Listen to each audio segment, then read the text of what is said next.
Hello, everyone. Welcome back to Easy English Spark Channel, your home for language learning. I'm thrilled you've joined me today. We're about to embark on a 10-chapter adventure, from a veteran's quiet reflections in his study, through a daring chase in Lantern Lane, to a fateful meeting at Marigold Café, and finally walking a different path by the riverfront. Along the way, you'll boost your English listening and speaking skills, build confidence, and speak more fluently than ever before. Let's get started and light up your English journey. Chapter 1. Reflections of a Veteran. I sit alone in my study, a small square room that smells of old paper and colder seasons. A single lamp glows on the desk, throwing a yellow pool of light across folders and faded photographs. In that circle of warmth, my hands tremble just enough to make the silver frames rattle. 80 years have written themselves onto my skin. My knuckles are swollen, my fingers stiff, yet the memory of every case is etched with painful clarity. The walls around me look like a museum of unfinished conversations. Commendation plaques hang beside newspaper clippings. Most headlines praise an arrest or hail a rescue, but I find my eyes pulled to the margins where anonymous faces stare from grainy black and white pictures. I remember every name even when I wish I could forget. I pick up a photograph that shows me at 27, uniform pressed, eyes bright. The grin feels almost reckless, as if the young man believed the world could be cured with enough late nights and well-filed reports. I fight the urge to laugh. He had no idea how heavy justice can become when you carry it for half a century. Outside the window, rain taps a gentle coat on the pane. Shepherd Street is quiet now. The patrol cars that once screeched past my door have been replaced by delivery vans and electric bicycles. Their silence reminds me that the city moved on while I turned into its footnote. I swallow the thought and reach for my notebook, the one I never show to anyone. Its pages hold the truth that never made it into court transcripts. When I close my eyes, I hear sirens weaving through midnight traffic. I smell gunpowder and cheap cologne inside cramped interview rooms. I taste the burnt coffee that kept me upright through interrogations that stretched toward dawn. For years I believed. The grind made sense. Every arrest was another brick in the wall that protected honest citizens. I still want to believe that. Yet an uncomfortable voice whispers that each brick cast a shadow on someone else.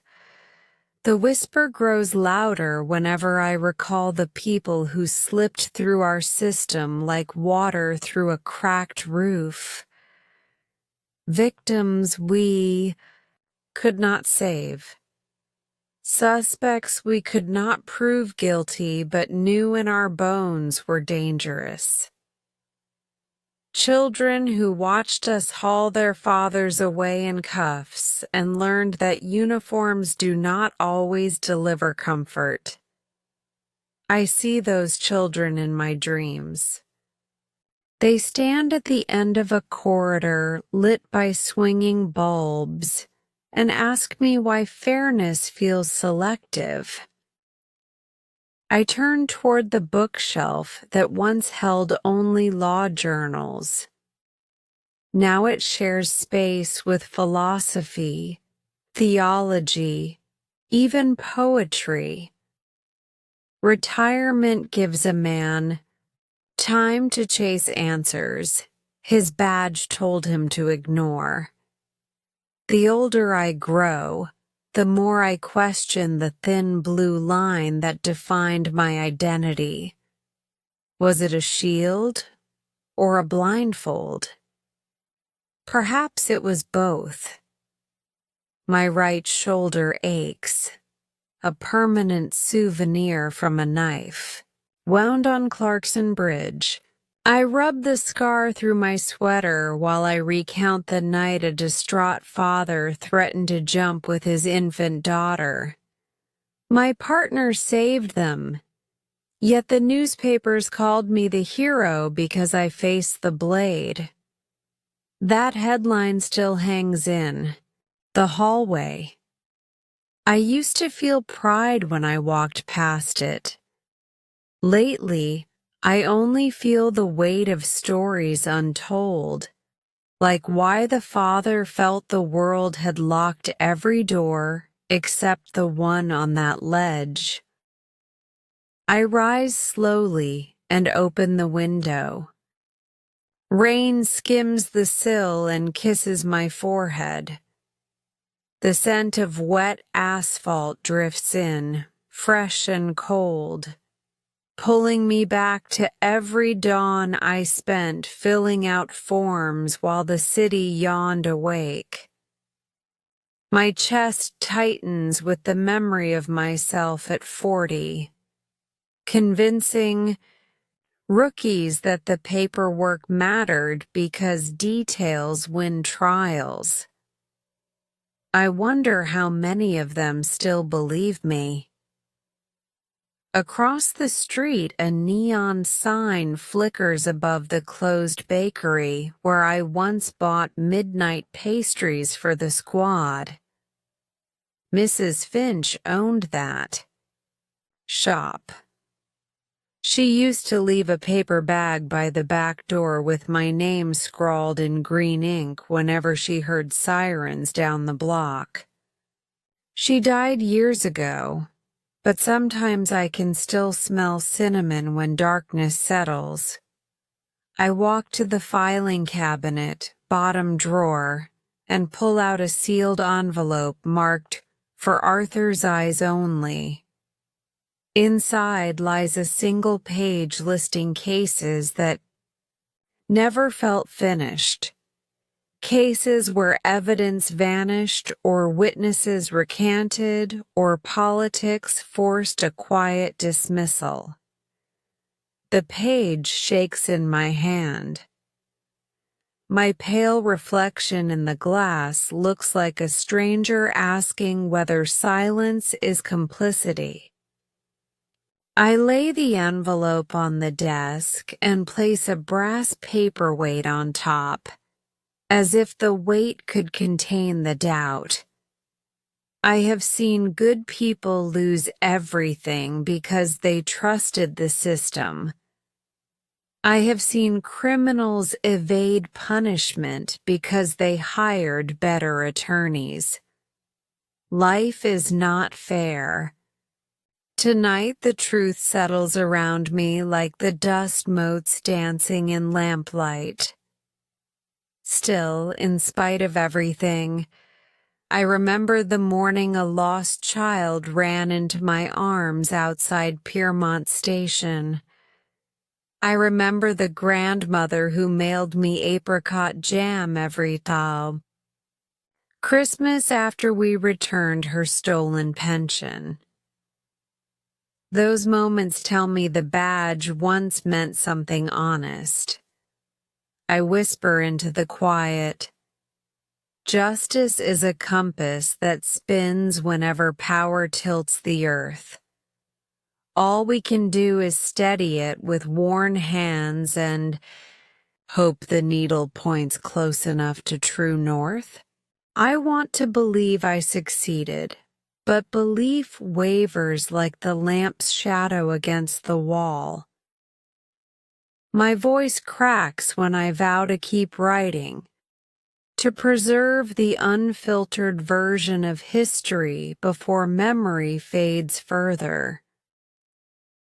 Someone must know that heroism is messy, that truth often arrives stained, that the line between right and wrong blurs the longer you stare. The clock strikes midnight. Another day begins without sirens to rouse me. I lower myself into the chair once more, pen poised above the next blank page. My hand trembles, yet the ink flows. I write because stories outlive uniforms, and perhaps in telling mine I will learn why justice feels lighter in daylight than in the long, echoing hours before dawn. Chapter 2: A Tip in Silverwood Heights. I never expect my phone to ring after 11, yet on the night the city's first autumn fog rolled in, it vibrated on the nightstand like a restless moth. The voice on the other end belonged to dispatch, clipped and urgent. Anonymous caller reports suspicious activity at 14 Foxglove Terrace, Silverwood Heights. Possible connection to the thief they call Mirage. Proceed with caution. Silverwood Heights. The name alone summons images of wrought iron gates, manicured hedges, and private security firms that boast smarter cameras than our entire precinct. Most burglars avoid that district the way moths avoid floodlights. If Mirage truly operated there, she was braver, or more arrogant, than any target on my old most wanted board. I dressed in a hurry, the slow ache in my knees reminding me I was decades removed from midnight heroics.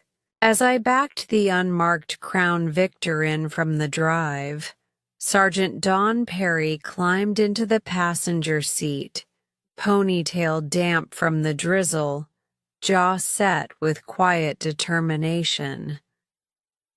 Dawn was half my age, but twice my endurance, and she hid genuine respect behind playful sarcasm. "Big night, Inspector," she said, fastening her seatbelt. "Silverwood Heights doesn't dial 911 unless their wine cellar feels threatened. Or their reputation," I muttered, rolling into the thin mist that veiled the street lamps. The ride uptown. We headed north, windshield wipers beating a steady metronome. Downtown storefronts blurred into slate-gray streaks. Neon signs melted into watery halos. The farther we drove, the wider the sidewalks grew and the quieter the city became, as though noise itself required a membership card this far uptown. Dawn studied the dashboard tablet. Anonymous tip came through a secure line. Techs can't trace it. Whoever called knows procedure. Mirage's style, I said. She loves leaving just enough crumbs to keep us hungry. Or it's a trap. Dawn's tone was light, but the thought settled between us like an uninvited passenger. First glimpse of Foxglove Terrace. Foxglove Terrace sits at the crest of a gentle ridge, its houses arranged like paintings in a gallery. No two quite alike, yet each demanding admiration. Number 14, the house in question, was an Edwardian manse dressed in ivory stone and ivy. Ornate gas lamps flanked a driveway that curved toward an oak-paneled garage. Sets of windows, tall and narrow, stared down on us like stoic librarians.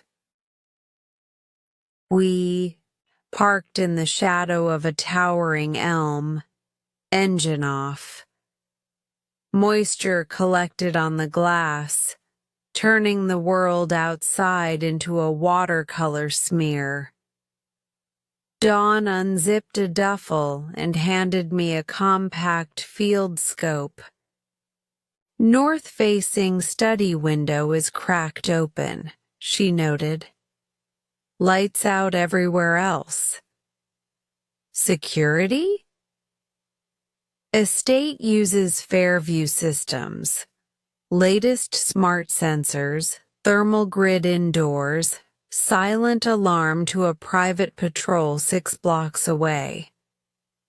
So, how does a cat burglar plan to slip through that net? Dawn raised one brow. Same way a ghost walks through walls.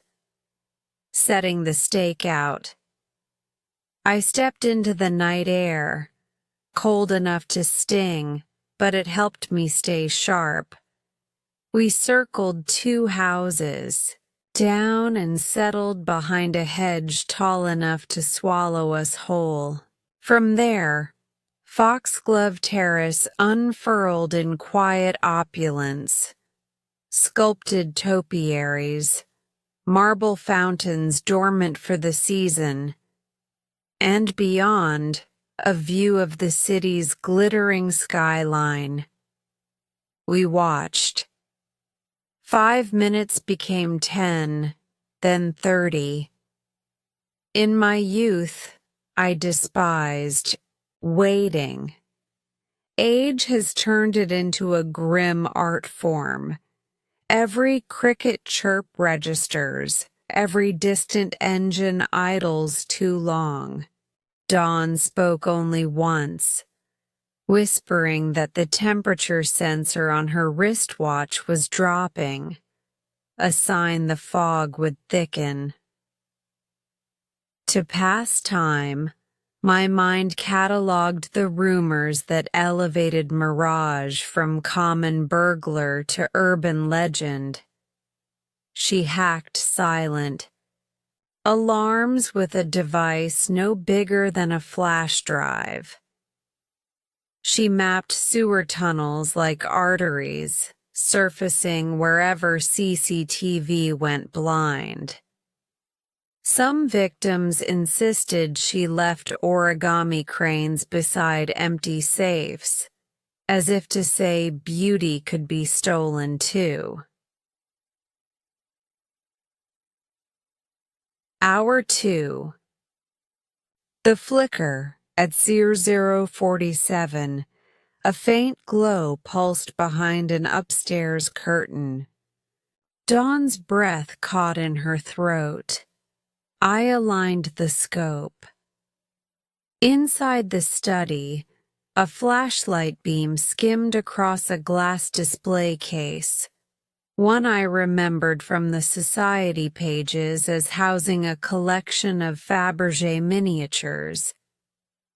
I keyed my mic, speaking. Low. Movement confirmed. Single silhouette. Looks petite. Could be our ghost. Dawn's eyes gleamed in the half-light. Backup from District Patrol is at least 12 minutes out. We can't wait 12, I replied, though the weight of the decision pressed like a hand on my chest. Breach planning. Silence reclaimed the hedge as we plotted in hushed tones. The estate's rear fence bordered a service lane lined with trash bins and dormant rose bushes. Dawn proposed scaling the fence at its lowest point near the gardener's shed. Motion sensors there were older, easier to jam. I would cover the eastern side, blocking any escape toward the tennis court. Before we moved, I found myself studying Dawn's face, the intensity in her dark eyes, the steady cadence of her breathing. Nights like this sculpt partnerships in steel or shatter them like glass. She met my gaze. Arthur, you sure you can run if this gets messy? My knees flared in protest at the very suggestion. I can still dance if the band plays slow, I said. Dawn's faint grin betrayed affection. Approach in the fog. We slipped from shadow to shadow, boots kissing wet grass. At the fence, Dawn produced a handheld jammer, a prototype on loan from Tech Division. One flick of her thumb and the car. Red LED glowed, muting the infrared grid long enough to climb over. My heart drummed inside my ribs. Adrenaline remains a stubborn addiction, even after retirement papers lurk a signature away. Once inside the grounds, the mansion towered above us, all black stone and silver trim, like a castle carved from midnight. A garden path of crushed shell gleamed faintly in the security lights, betraying any careless step. We kept to the softer lawn, crouched low, listening to the house. A grandfather clock chimed inside, 1, 2, 3 slow tolls. Mirroring each strike, a new slice of unease cut through me. Dawn traced a circle in the air. Listen. I held my breath, tuning for tremors in the stillness. Somewhere within, a hinge sighed, followed by a rested thud. Cabinet door? Jewelry case? The thief was cataloging treasures at leisure. For a heartbeat, I pictured her. Lean form wrapped in matte fabric, hair tucked beneath a hood, eyes reflecting gold brooches and ruby lockets. Did she feel immortal in that moment? Or desperately mortal, racing a clock no one else could hear? Sudden complication. Floodlights at the far end of the property snapped on. A security patrol SUV rolled by on the main road, its spotlight slicing through fog like a lighthouse beam. Dawn and I flattened behind a marble planter as light grazed the boxwood. My pulse hammered so loudly I feared it might trip an alarm by itself. The SUV drifted on, oblivious. When darkness reclaimed the lawn, Dawn exhaled a single syllable. Close. building. Tension. Inside, the flashlight beam vanished, curtains fluttered, then came the briefest glint at a ground floor window, a reflection that danced and died. Dawn mouthed, "South exit." I nodded, repositioning along the path to intercept. We had no sirens, no riot lights, only the soft percussion of our footsteps and the shared resolve forged over thousands of quieter calls. Yet beneath my sense of duty lurked something I dared not name, curiosity, almost admiration, for anyone bold enough to thread this needle. Cliff edge.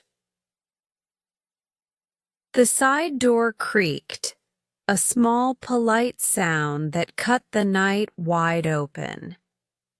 A slim figure stepped onto the stone landing, a canvas satchel slung across one shoulder. She paused, scanning left and right, unaware 2 officers lay in the grass 30 feet away, hearts synced like twin metronomes. Moonlight finally broke through the fog and painted her silhouette in silver. Even from here, I recognized the effortless balance, the confident tilt of her chin. Mirage, no cheap rumor now, but a living paradox wearing shadows like silks. Dawn readied her taser, eyes seeking permission. I raised my hand. Wait for the yard gate. Catch her outside the security perimeter. Avoid a gunfight beside stained glass doors worth more than our pensions combined. Dawn nodded, lowering into a runner's crouch. My watch ticked 01:12. Every second stretched like molten glass. Mirage descended the steps, boots silent on wet stone, then crossed the lawn toward the side gate hidden by hedges. 10 more strides, and she would reach the street, and chapter 3 of a story neither of us could predict.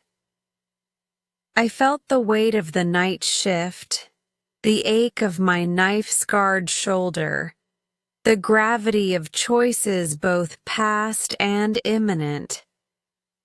Somewhere behind us, patrol sirens finally wailed, far too distant to matter. Mirage reached for the gate latch. My throat tightened. The line between hunter and hunted flickered, and in that charged, breathless instant, chapter 2 ended, leaving. The rest of the tale dangling like a single luminous thread in the fog. Chapter 3. The Chase Through Lantern Lane. The gate latch clicked, and time exploded. Mirage slipped through the hedge like smoke through a keyhole. Sergeant Don Perry launched after her, legs coiling, boots flinging dew in silver arcs. I heaved, myself forward, knees protesting, but adrenaline is a persuasive liar. It told my bones they were young again. We burst from Foxglove Terrace onto Hawthorne Street, a corridor of dormant street lamps and parked luxury sedans gleaming with mist. Mirage hit the asphalt running, satchel tight to her ribs, ponytail unfurling, behind her like the tail of a comet. The first warning shout left my throat ragged, lost in the hiss of fog. Dawn's footsteps drummed ahead of mine, brisk, measured, confident. Yet Mirage widened the gap with every stride. She skimmed over a wrought iron fence, boots striking the top rail without breaking rhythm, then slid down the hood of a silent town car before darting left. That left turn funneled us into Lantern Lane. Lantern Lane revealed. Lantern Lane is not a lane so much as a memory the city refuses to pave over. Cobblestones, original, uneven, snake between 19th century brick facades. Paper lanterns, strung high on fraying wire, sway above like dim planets. On festival nights they glow crimson and gold. Tonight they resembled ghostly moons, halos, dulled by fog. The lane narrows to the width of a delivery truck, hemmed by shuttered tea shops, antique storefronts, and a single noodle bar whose open window exhaled broth and 5-spice into the chill air. Steam curled above soup pots as cooks froze at the spectacle of 3 silhouettes sprinting past. Thief, pursuers, fate. Mirage vaulted a stack of bamboo crates, sending chopsticks and porcelain spoons cascading in her wake. Dawn hurtled after, her without a stumble. I tried to match them. My heel caught a slick stone, and the cobbles lurched upward. I righted myself with a curse, shoulder grazing a lantern pole that clanged like a gong announcing the chase to the heavens. Obstacles and close calls. Mirage's route felt choreographed by an off-world gymnast. She ricocheted off a delivery bike, used the saddle as a springboard, and landed atop a waist-high parapet. From there, she ran the parapet's length, 10, maybe 12 meters, arms out for balance, the satchel never bumping against her hip. She hopped down, snatched a hanging banner to slow her descent, and vanished behind a row of dumpsters. Dawn and I split instinctively. Dawn darted left to flank. I pressed straight, lungs grinding like old gears. My radio barked, Unit 12, en route, but their sirens were useless here. Lantern Lane is pedestrian only after dusk. Our backup would choke at the iron bollards 2 blocks out. Mirage re-emerged by the lantern shop, knocking over a rack of freshly lacquered shades. They scattered across the stones, crimson globes rolling like startled hens. Dawn executed a sidestep, worthy of a ballet stage, clearing the debris. I plowed through, kicking lanterns into the night like burning soccer balls. Ahead, a stray alley cat hissed as Mirage nearly trampled it. The creature bolted beneath a pushcart. The cart's elderly owner, half asleep, jolted upright too late. Mirage had already used its axle as leverage, springing toward a rusty fire escape ladder. Metal rattled as she climbed 3 rungs and then, impossibly, leapt sideways to catch the overhang of a low roof. She pulled herself up with the ease of a gymnast dismounting the uneven bars. Rooftop ballet. Fog sheathed the rooftops, softening satellite dishes and chimney pots into shapeless silhouettes. I watched from street level, breath-heaving clouds, as Mirage danced from roof to roof, light, precise, fearless. Dawn reached the ladder seconds later and began to climb. "Arthur, cover the alley," she shouted. "Cover." The word felt absurd. Lantern Lane offered no cover, only angles. Still, I followed beneath the eaves, tracing their aerial ballet from below. For every rooftop junction Mirage cleared, Dawn matched her, slower, yes, but relentless. Their shadows flickered in and out of the lantern glow like duelists fencing on clouds. A clothesline sagged between 2 buildings, hung with embroidered cheongsams drying in the damp night. Mirage sprinted, seized the line with both gloved hands, and swung across the void. Fabric snapped like flags behind her. She released at the apex, landing cat-footed on the opposite ledge, knees absorbing the impact. One crimson dress tore free and fluttered after her, a banner of accidental rebellion.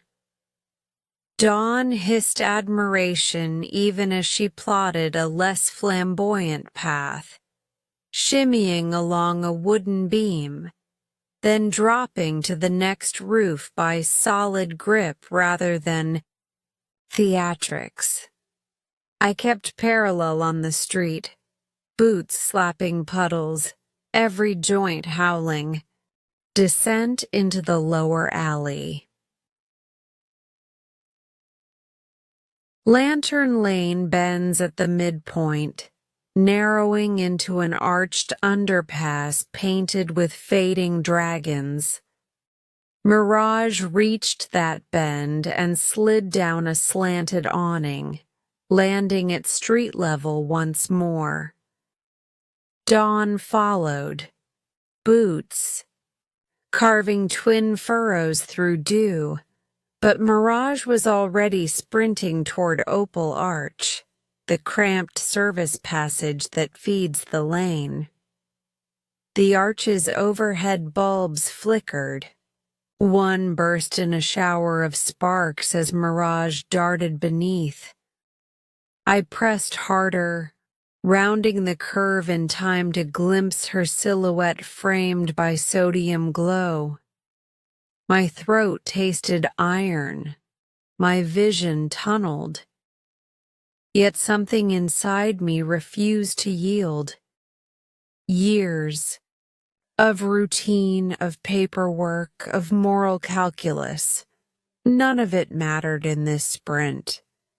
What mattered was the line between order and a shadow that mocked it. The market collision. Beyond Opal Arch sprawled a night market, half the stalls already shuttered, plastic tarps flapping, but a few vendors lingered.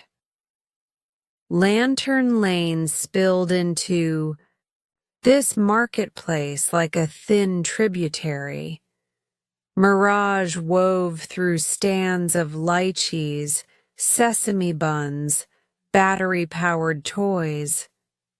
She snatched a folding chair, hurled it sideways. It clattered across Dawn's path. Dawn vaulted it, but lost half a step. In that chaotic maze, Mirage gained precious meters. She juked right, slid beneath a countertop, popped up beside a crate of firecrackers labeled Lunar Sale.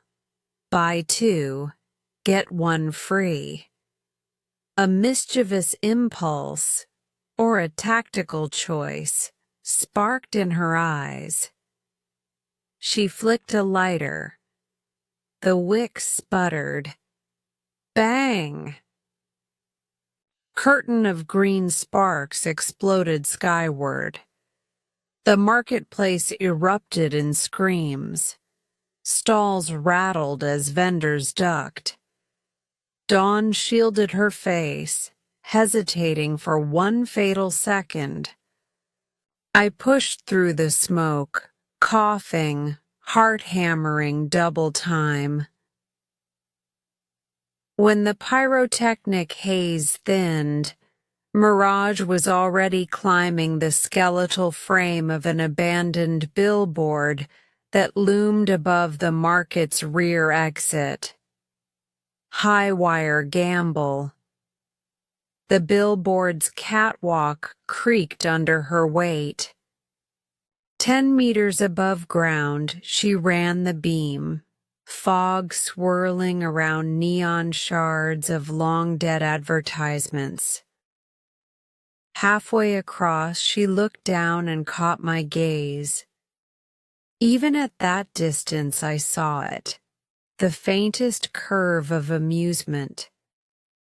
She reached the far platform, threw open a maintenance hatch, and disappeared inside. Dawn clambered up the ladder seconds later, radio clipped to her belt, flaring static. Arthur, she's inside the sign. Maybe an access tunnel behind. I forced oxygen into my protesting lungs and followed, climbing rung after rung into the cold night sky. Wind whipped my coat like a flag. From the catwalk, I peered through broken plexiglass into the billboard interior, a rib cage of rusted beams and power cables. No sign of Mirage. Dawn found the tunnel, a concrete maintenance conduit running horizontally. Above Lantern Lane, built decades ago for electrical lines. Mirage had crawled in. Her boot prints smeared dust on the floor plate. The conduit narrowed farther in, too tight for a running pursuit. We exchanged a look. Dawn keyed her mic. Suspect moving west through conduit toward Riverstone Plaza. Will pursue on foot at street level. Advise units to cordon Seabrook intersection. Final sprint to the riverfront. We descended the billboard in near silence, dropping back into the night market's smoky ruin. Somewhere fireworks still crackled like distant gunfire. We broke into a run along Seabrook Street, following the conduit's path overhead. Every few seconds I glimpsed a dark shape through grated panels, a crawling shadow racing the cable lines. Rain returned, heavier now, washing away fog but slicking the asphalt. My boots slipped. Dawn grabbed my elbow, steadying me without breaking stride. Ahead, the conduit angled downward into a service shed perched on the Riverstone flood wall. Mirage burst from that shed like a bullet, landing in a three-point stance on the flood wall's edge. One step behind her, 20 feet below, churned the inky river. City lights shimmered across its surface in trembling ribbons. She spun, facing us, back to the drop.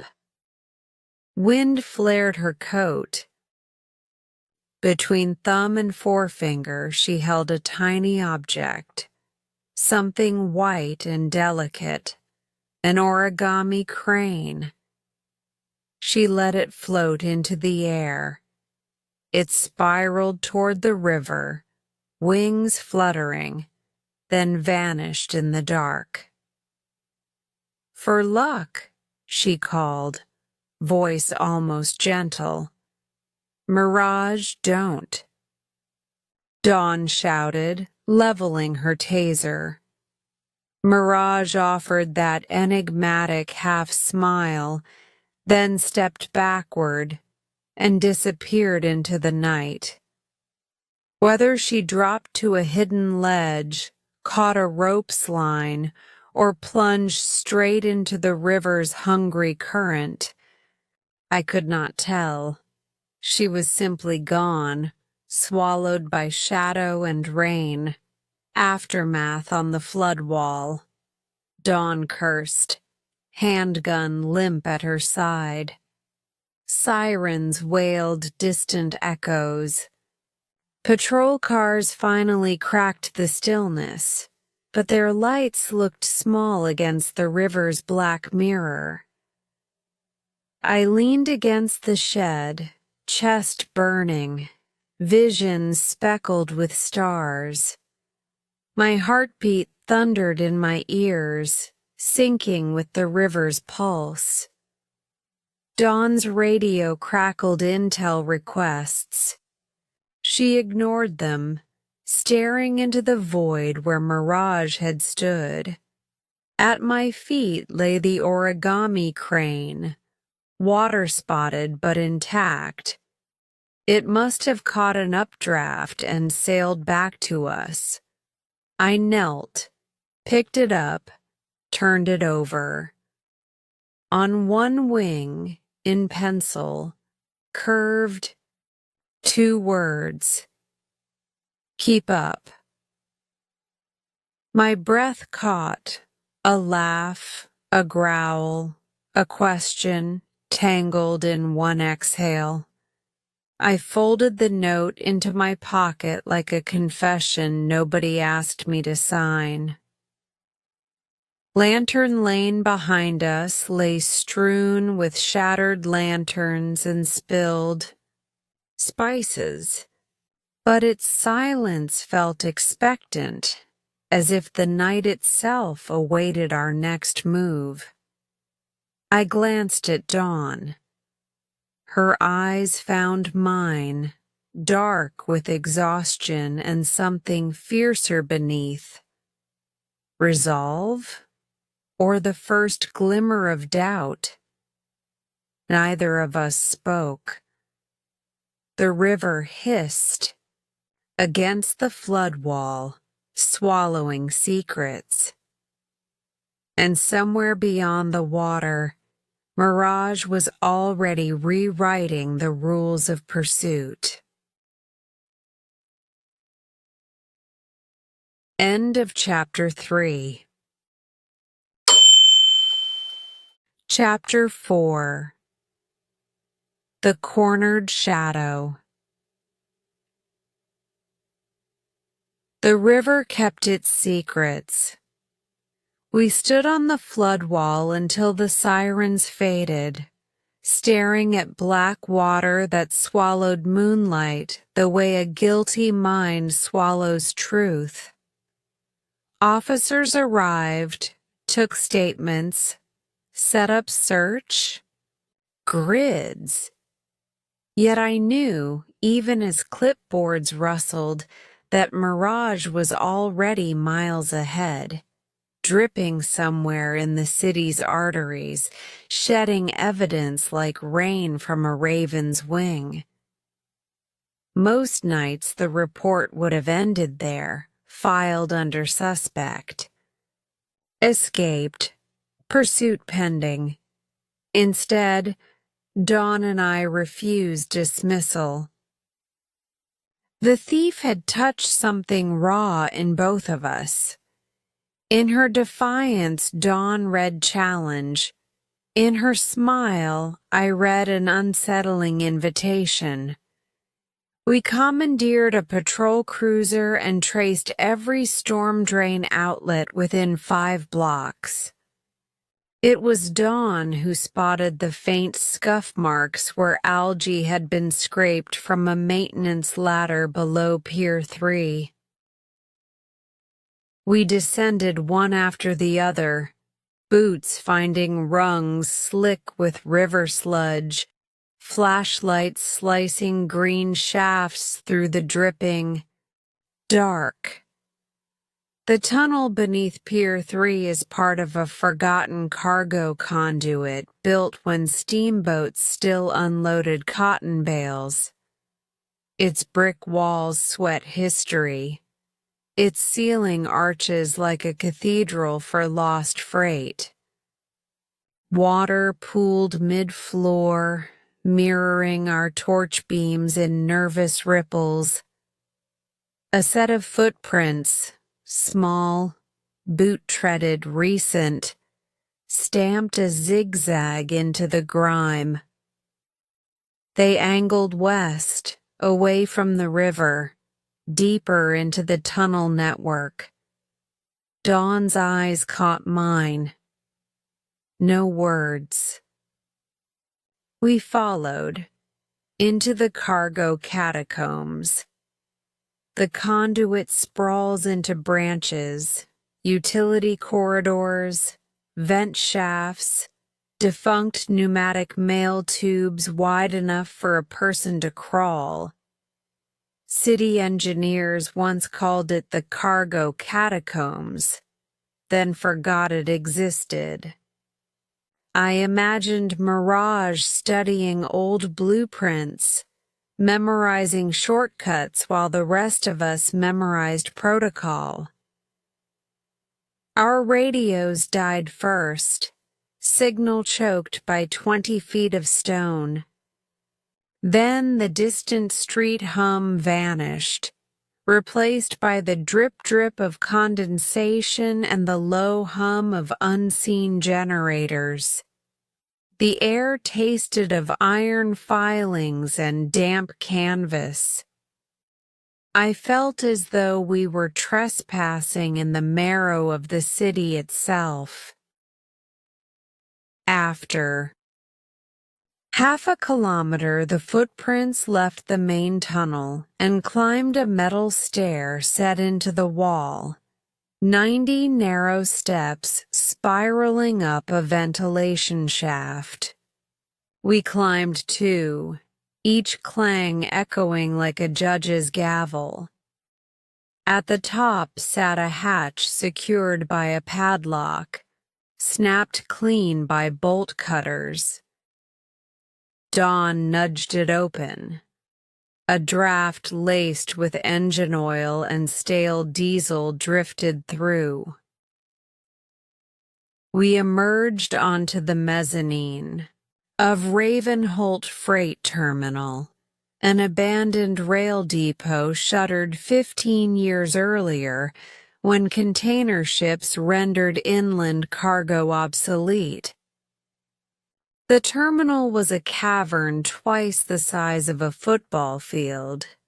Glass roof panels shattered by weather, steel tracks rusted to cinnamon, freight cranes frozen mid-arc like extinct beasts.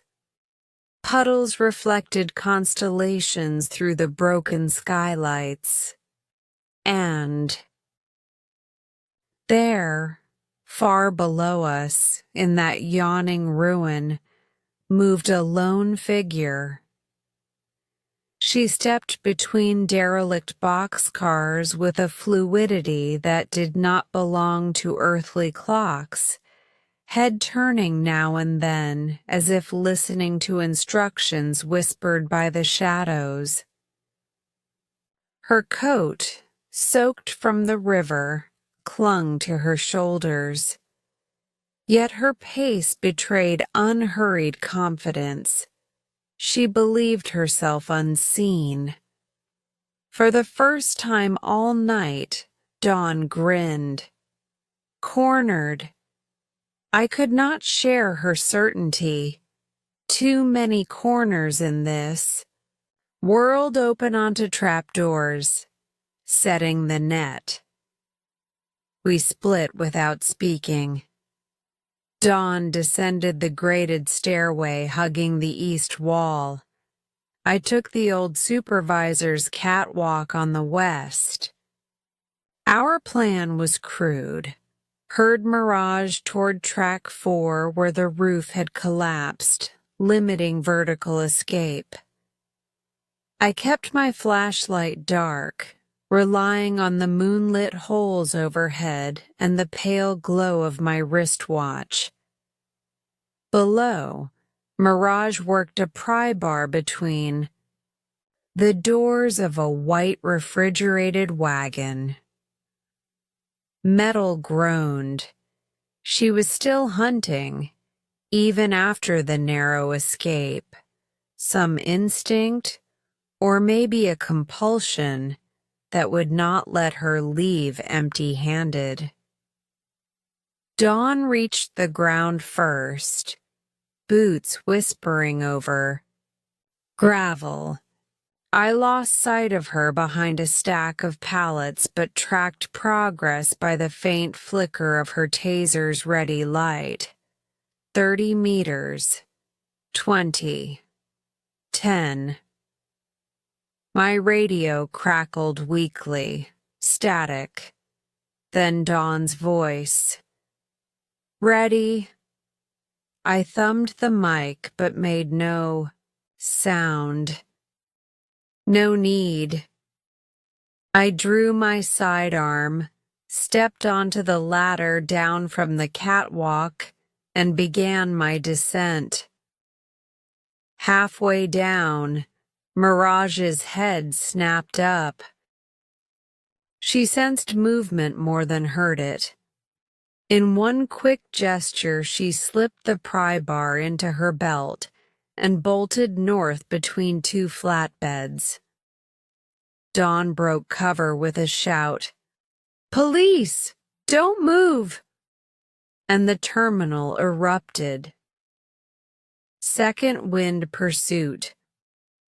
I hit the ground running, stones skittering underfoot. Mirage veered left, scaling the coupler of a tanker car, using the curved vat as a springboard to the next track. Dawn mirrored, climbing opposite side. They disappeared behind carriages plastered with rust and graffiti. The chase twisted through a labyrinth of rail cars, refrigerator boxes tagged with neon dragons, timber gondolas littered with broken crates, tankers still stinking faintly of petroleum. At every junction, Mirage used the geography like a chess master. A dropped chain here to trip Dawn, a rolling brake wheel there to stall me. Yet the gap shrank. Her river-cooled muscles must have stiffened. Fatigue snuck into her stride. At the western wall, the tracks ended at a mound of collapsed roofing sheets. Mirage scrambled up the jagged incline, tin groaning, pebbles cascading, then found herself stranded on a narrow beam spanning two wrecked carriages. The beam sagged under her weight. Wind whistled through fractured glass high above. Dawn planted, herself at the mound's base, taser trained. I flanked wide to cover the far side, gun lowered but ready. From 3 meters, the beam led nowhere except empty air above a cement floor. Mirage was finally caged in steel and sky. Standoff on the beam. I raised my flashlight, illuminating her in a white cone. Hair plastered to her forehead, droplets trembling at her lashes, chest rising in sharp notches, yet her eyes still held that flicker of private amusement, as though she watched a predictable play reach its final act. "End of the line," Dawn called, voice echoing off tin and concrete. "Hands where we can see them." Mirage glanced down, calculated distances, did the mathematics of hopeless escapes. The beam creaked again. She steadied herself, but instead of surrender, she spoke. Voice soft yet clear across the hollow terminal. "You've both run hard tonight.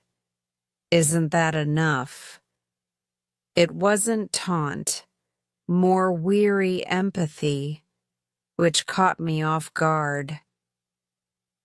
Dawn motioned with her taser. Dropped the satchel, stepped toward me. Mirage set the satchel on the beam with deliberate care. She straightened, spread her arms slightly for balance, palms empty. "There, satisfied?" "Slide closer," Dawn ordered. Mirage took one step. Metal groaned. Bits of rust fluttered like dying moths. I saw the calculation flicker again in her eyes. Mass, leverage, tensile stress. And suddenly I understood. Her game. The beam was failing. "Dawn!" I shouted. "Get back!" Too late. A rivet pinged. The beam lurched. Mirage pivoted, ran 3 paces and leapt. The beam sheared behind her with a shriek, plunging into darkness. She caught the edge of an overhead lattice, swung herself around, and rolled onto the adjacent carriage. Roof as debris thundered onto the cement. Dawn staggered sideways. I lunged, catching her jacket, yanking her clear of falling tin. Dust and sparks sprayed the air. For a breathless second, I thought the whole roof would follow, but the din settled into echoing clangs. Mirage stood on the carriage roof above, silhouetted by fractured skylight, free again, the satchel abandoned but her body intact. She met my stare across the gulf. "That was close," she said, with genuine regret. "I don't enjoy collateral damage." The beam's wreckage lay between us like a broken oath. Dawn wiped grit from her eyes, livid. She raised the taser. Again. But Mirage stepped back, deeper into shadows where a maintenance ladder waited. The conversation across darkness. "Why keep running?" I asked, voice hoarse. "Tonight alone could buy you 10 years behind bars." Mirage paused at the ladder, fingers brushing a rung. Prisons don't scare me. She angled her head, studying me through dark lashes. But cages you build for your own conscience, that's another story, Inspector. The term startled me. Inspector. Not officer, not cop.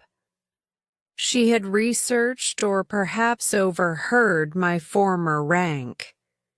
Either way, she addressed me with a precision that felt intimate. I stepped closer to the debris edge. You're cornered again. This ends here.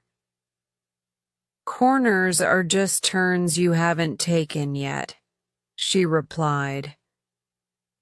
I proved that once tonight. Dawn's patience snapped. Arthur, we're wasting time. She keyed her shattered radio, static answering. Dispatch is dead in here. We need to end this now. Mirage sighed, almost apologetically. Sergeant, you're formidable. But consider, you arrest me, the story headlines for a day. You let me finish my work.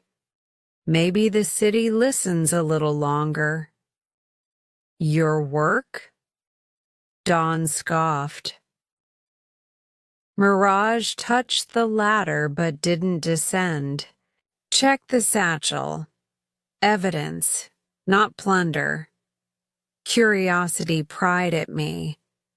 The satchel rested on the fallen beam, unzipped by the rupture. I eased toward it, mindful of unstable sheet metal. Inside lay stacks of manila folders, half-soaked but legible. Titles in courthouse letterhead, city procurement contracts, fiscal years 1922. Each folder sported a tab reading sealed. Dawn's brow furrowed. These aren't jewels. I told you, Mirage called. My targets glitter in boardrooms, not vaults. My pulse hammered as pieces rearranged.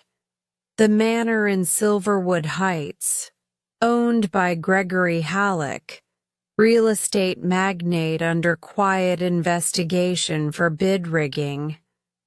Mirage hadn't come for trinkets. She'd come for paper trails. You plan to leak these, I said. Sunlight is the best disinfectant, she answered simply. Arthur's Crossroads. I felt Dawn's gaze on me, seeking resolve, but my certainty drained like rain through the broken roof. Once, the line had been bright, thief versus law.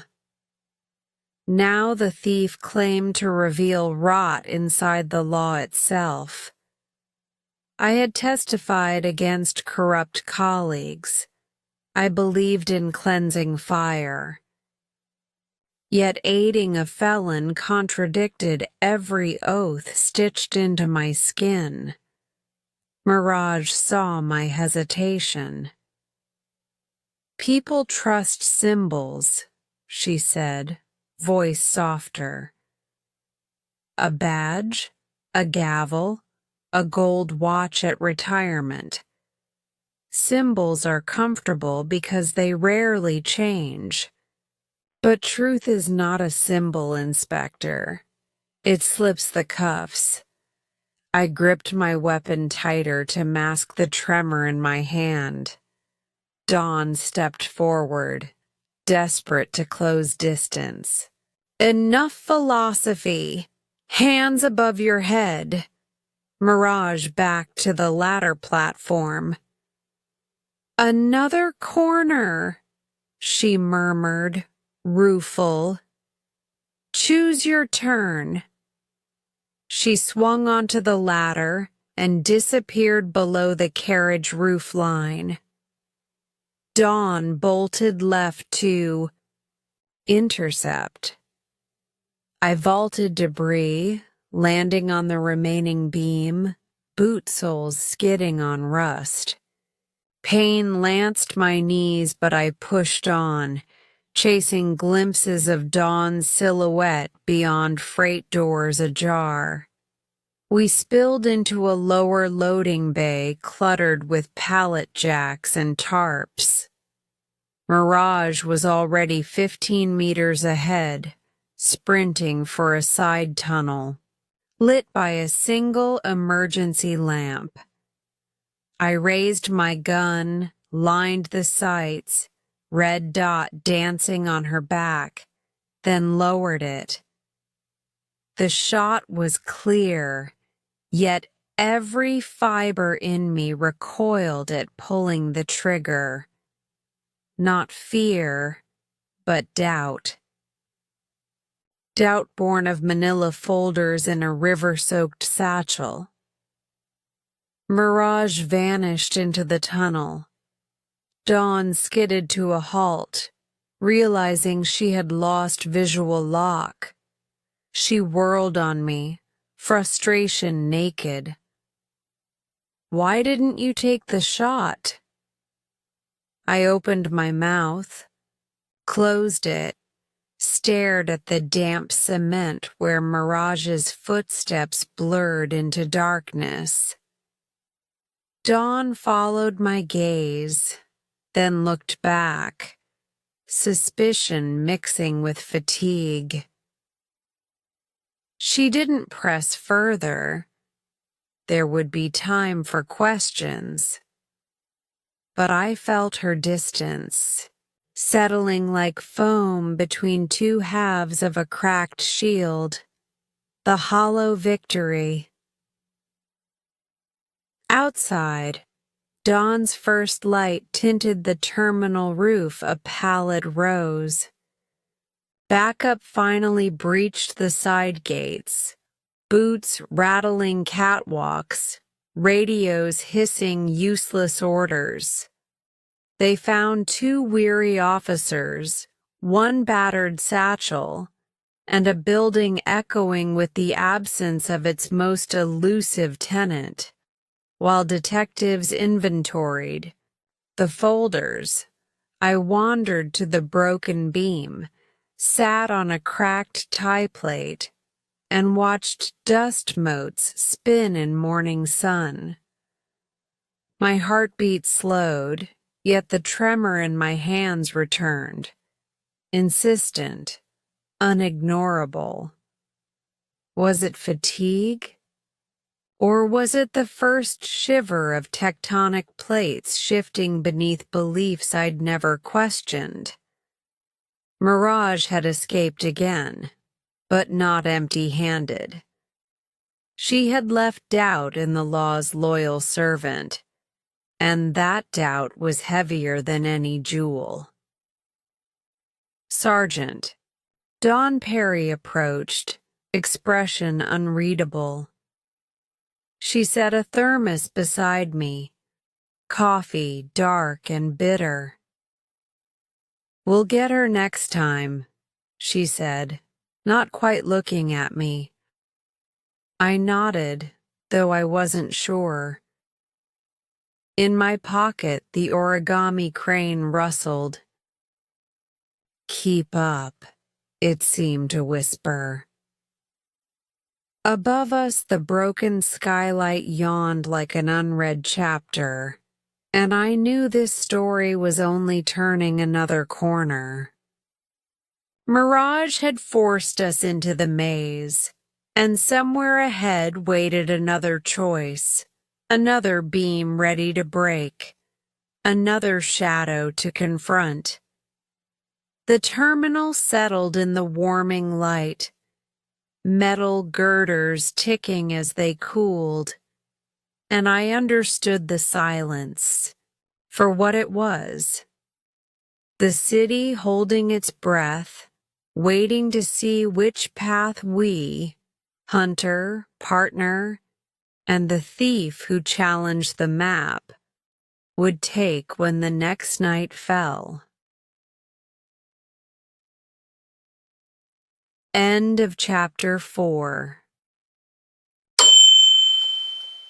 Chapter 5. The Long, Quiet Ride Back.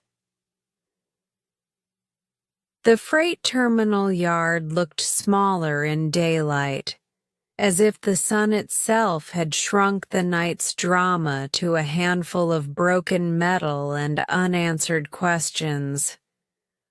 Officers scoured the debris for prints, crime scene. Tape fluttered like tattered bunting. Somewhere a sergeant barked orders about photographs in chain of custody, but the sound slipped around me like water around stone. Sergeant Don Perry waited beside the cruiser, arms folded, jaw set. I approached at half speed, dragging fatigue through puddles that reflected a bleached-out dawn. Neither of us spoke. She unlocked the passenger door, slid in, and stared straight ahead. I circled to the driver's side, the thermos she'd given. Me still warm in my fist, though the coffee had turned to sludge. The engine coughed, caught, and settled into a low idle. A smear of rust on the dashboard vibrated in time with the motor. My pulse had the same tremor. I pulled away from the terminal, tires crunching over gravel, and we joined Riverside Boulevard just as the first delivery vans began their morning migrations. Leaving the scene. For 3 blocks, we said nothing. The city exhaled steam from sewer. Grates! Gulls wheeled above the river. A bus lumbered past half-empty, interior lights harsh on commuters' half-finished faces. At the 4th block, Dawn finally spoke, her voice brittle. "Why didn't you take the shot?" I kept my gaze on the road. Too risky above concrete. Ricochet. She turned toward me, disbelief raw. "We were trained for risky. You had a clean line." A traffic signal turned amber. I eased through before the red.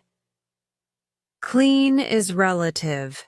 Debris was falling, could have hit you. Silence stretched until it frayed. She looked away, forehead against the window. Condensation from her breath fogged the glass in uneven patches. The cruiser interior. The cruiser smelled of wet wool and ozone. Mud streaked the floor mats. My hands left sweat prints on the steering wheel. Dawn's portable radio crackled, but found no channel. The tunnel had wiped its memory, and her attempts to reprogram it ended in dead air. I passed her the thermos. She accepted, sipped, winced. "Tastes like burnt pennies." "Better than reports," I murmured. "Those will be tasting all week." I hoped humor might thaw the air. It didn't. Dawn screwed the lid tight and set the thermos in the cup holder as if locking away evidence. Traffic and headlines, billboards flickered overhead. Weekend sales, luxury condos, a politician's grin promising integrity. Every promise felt like a private jab after the manila folders in Mirage's satchel. On the radio, a news bulletin cut through soft jazz. Breaking. Anonymous files alleging contract fixing at City Infrastructure Committee, delivered to several outlets overnight. Dawn reached forward, dialed the volume down to a whisper, but not to zero. We both heard the anchor mention Gregory Halleck by name. The cruiser's cabin grew smaller. I imagined Mirage somewhere with a second satchel, sending copies like paper doves across the skyline, crossing Finch Bridge. We climbed Finch Bridge, iron girders painted sea green, rivets glinting wet. The river below looked innocent again.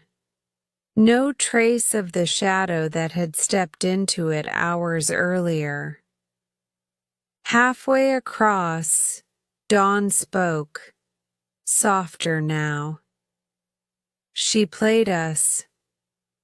The admission hung between us. I thought of the origami crane in my coat pocket, its damp wings folded with impossible precision.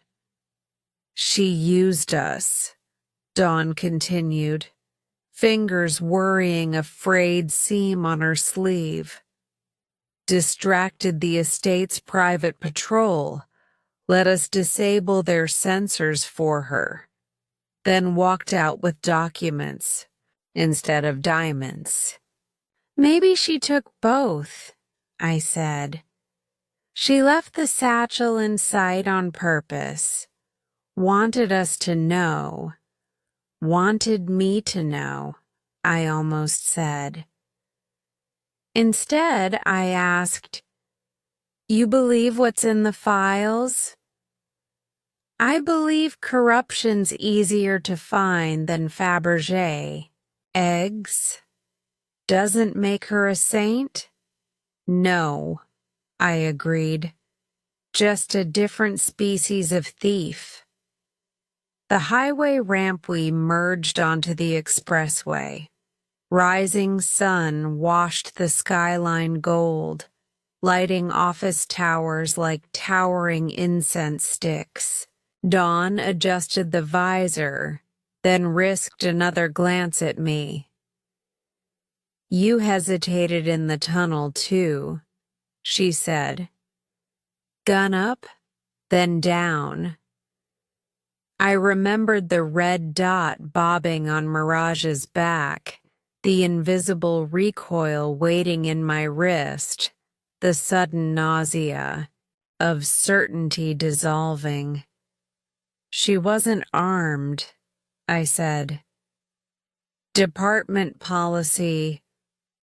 Policy says center mass if a fleeing felon poses ongoing threat. Dawn's voice shook. Not anger, something deeper. Tonight, she threatened the city's elite, not us. I tightened my grip on the wheel until tendons protested. You think I froze? I think, Dawn answered. I don't know who froze. You, me, or the line between duty and doubt. Service station stop. The cruiser's fuel light blinked, amber. I exited at Juniper Service Plaza, a 24-hour island of fluorescent mercy. Dawn went inside for energy drinks while I pumped gas. Diesel fumes mingled with the crisp aroma of pastry from a bakery kiosk.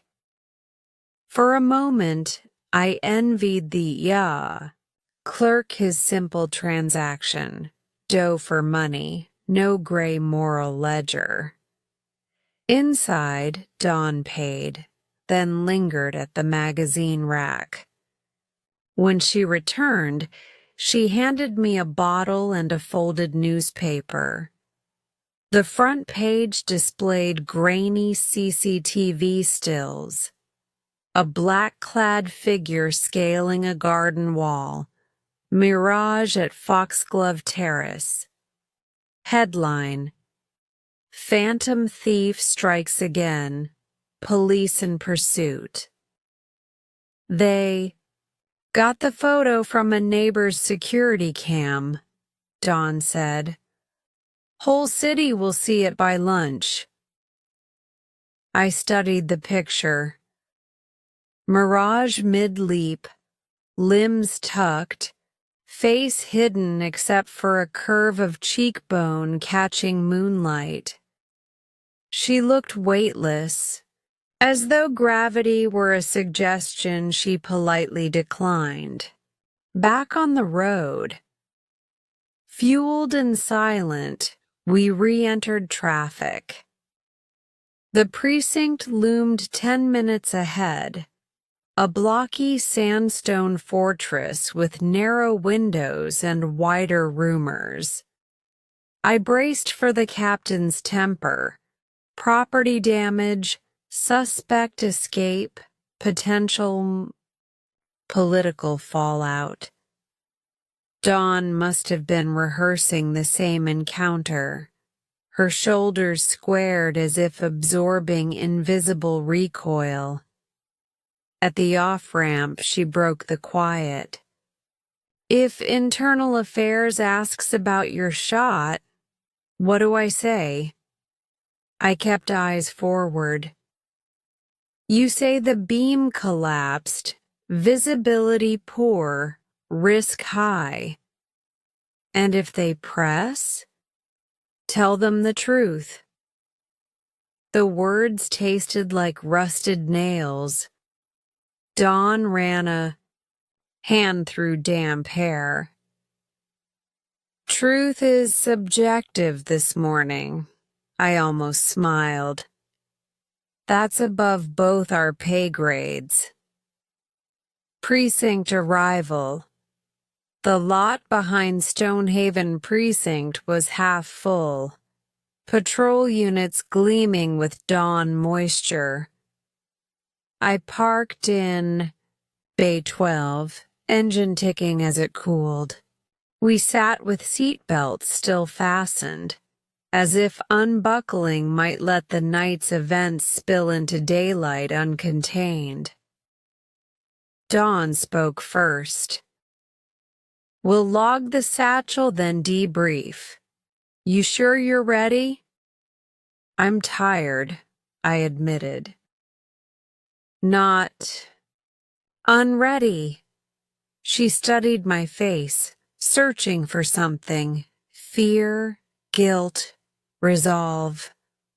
Whatever she saw made her nod once, curt. She opened the door. All right, Inspector. The title cut. Inspector, years ago before promotion boards turned me into paperwork furniture. I watched her stride toward the rear entrance, badge tapping her hip like a metronome of certainties. I followed, slower. Evidence drop. Inside. Property and evidence. Fluorescent lights buzzed like anxious bees. Dawn signed the ledger. A clerk sealed the satchel in a numbered bin. I felt a tug of regret as the folders disappeared behind a caged door, as though locking them away dulled their explosive truths. Dawn caught the hesitation. Chain of custody, she reminded. Even whistleblowers need paper trails. A flashbulb popped in my mind. Mirage's sly grin, her quiet, sunlight is the best disinfectant. Sunlight now filtered through barred windows, thin, colorless. Captain Halloran's office. Captain Maeve Halloran waited behind a desk that seemed smaller when she stood. She'd already skimmed the initial incident sheet, her gray eyes pinned. Us like entomology specimens. You two look like you wrestled a hurricane, she said. Sit. We recounted Foxglove Terrace, Lantern Lane, the river, the terminal. Dawn's report was crisp, clinical. Mine drifted toward context, Mirage's motives, the files. Halloran tapped a pen the entire time, jaw flexing. You let her escape twice, she summed up when silence fell. But retrieved evidence of possible high-level fraud. The pen stopped. Which headline do you think the mayor's office will choose? No answer. She sighed. Evidence stays sealed until forensics confirms authenticity. Until then, you're both on modified duty. Desk work. Dawn inhaled sharply. I closed my eyes. Halloran held up a hand. Not punishment. Containment. If Halleck's cronies hear you're investigating, they'll start plugging leaks. We need you quiet. Mirage won't stay quiet, Dawn said. Halloran allowed a thin smile. Then perhaps she'll lead you to louder truths, once you have a leash stronger than luck. Her gaze sharpened on me. Inspector? You hesitated? I swallowed. Momentary assessment of collateral risk. She let the sentence hang, then nodded.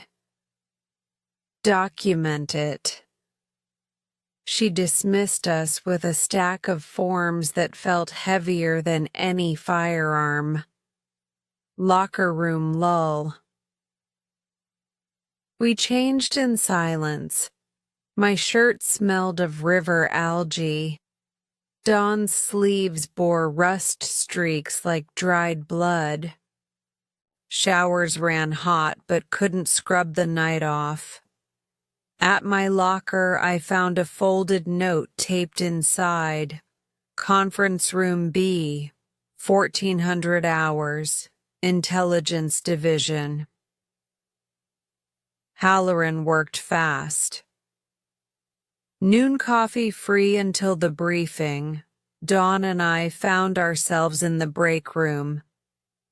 A vending machine dispensed burnt drip into paper cups. Fluorescent bulbs flickered.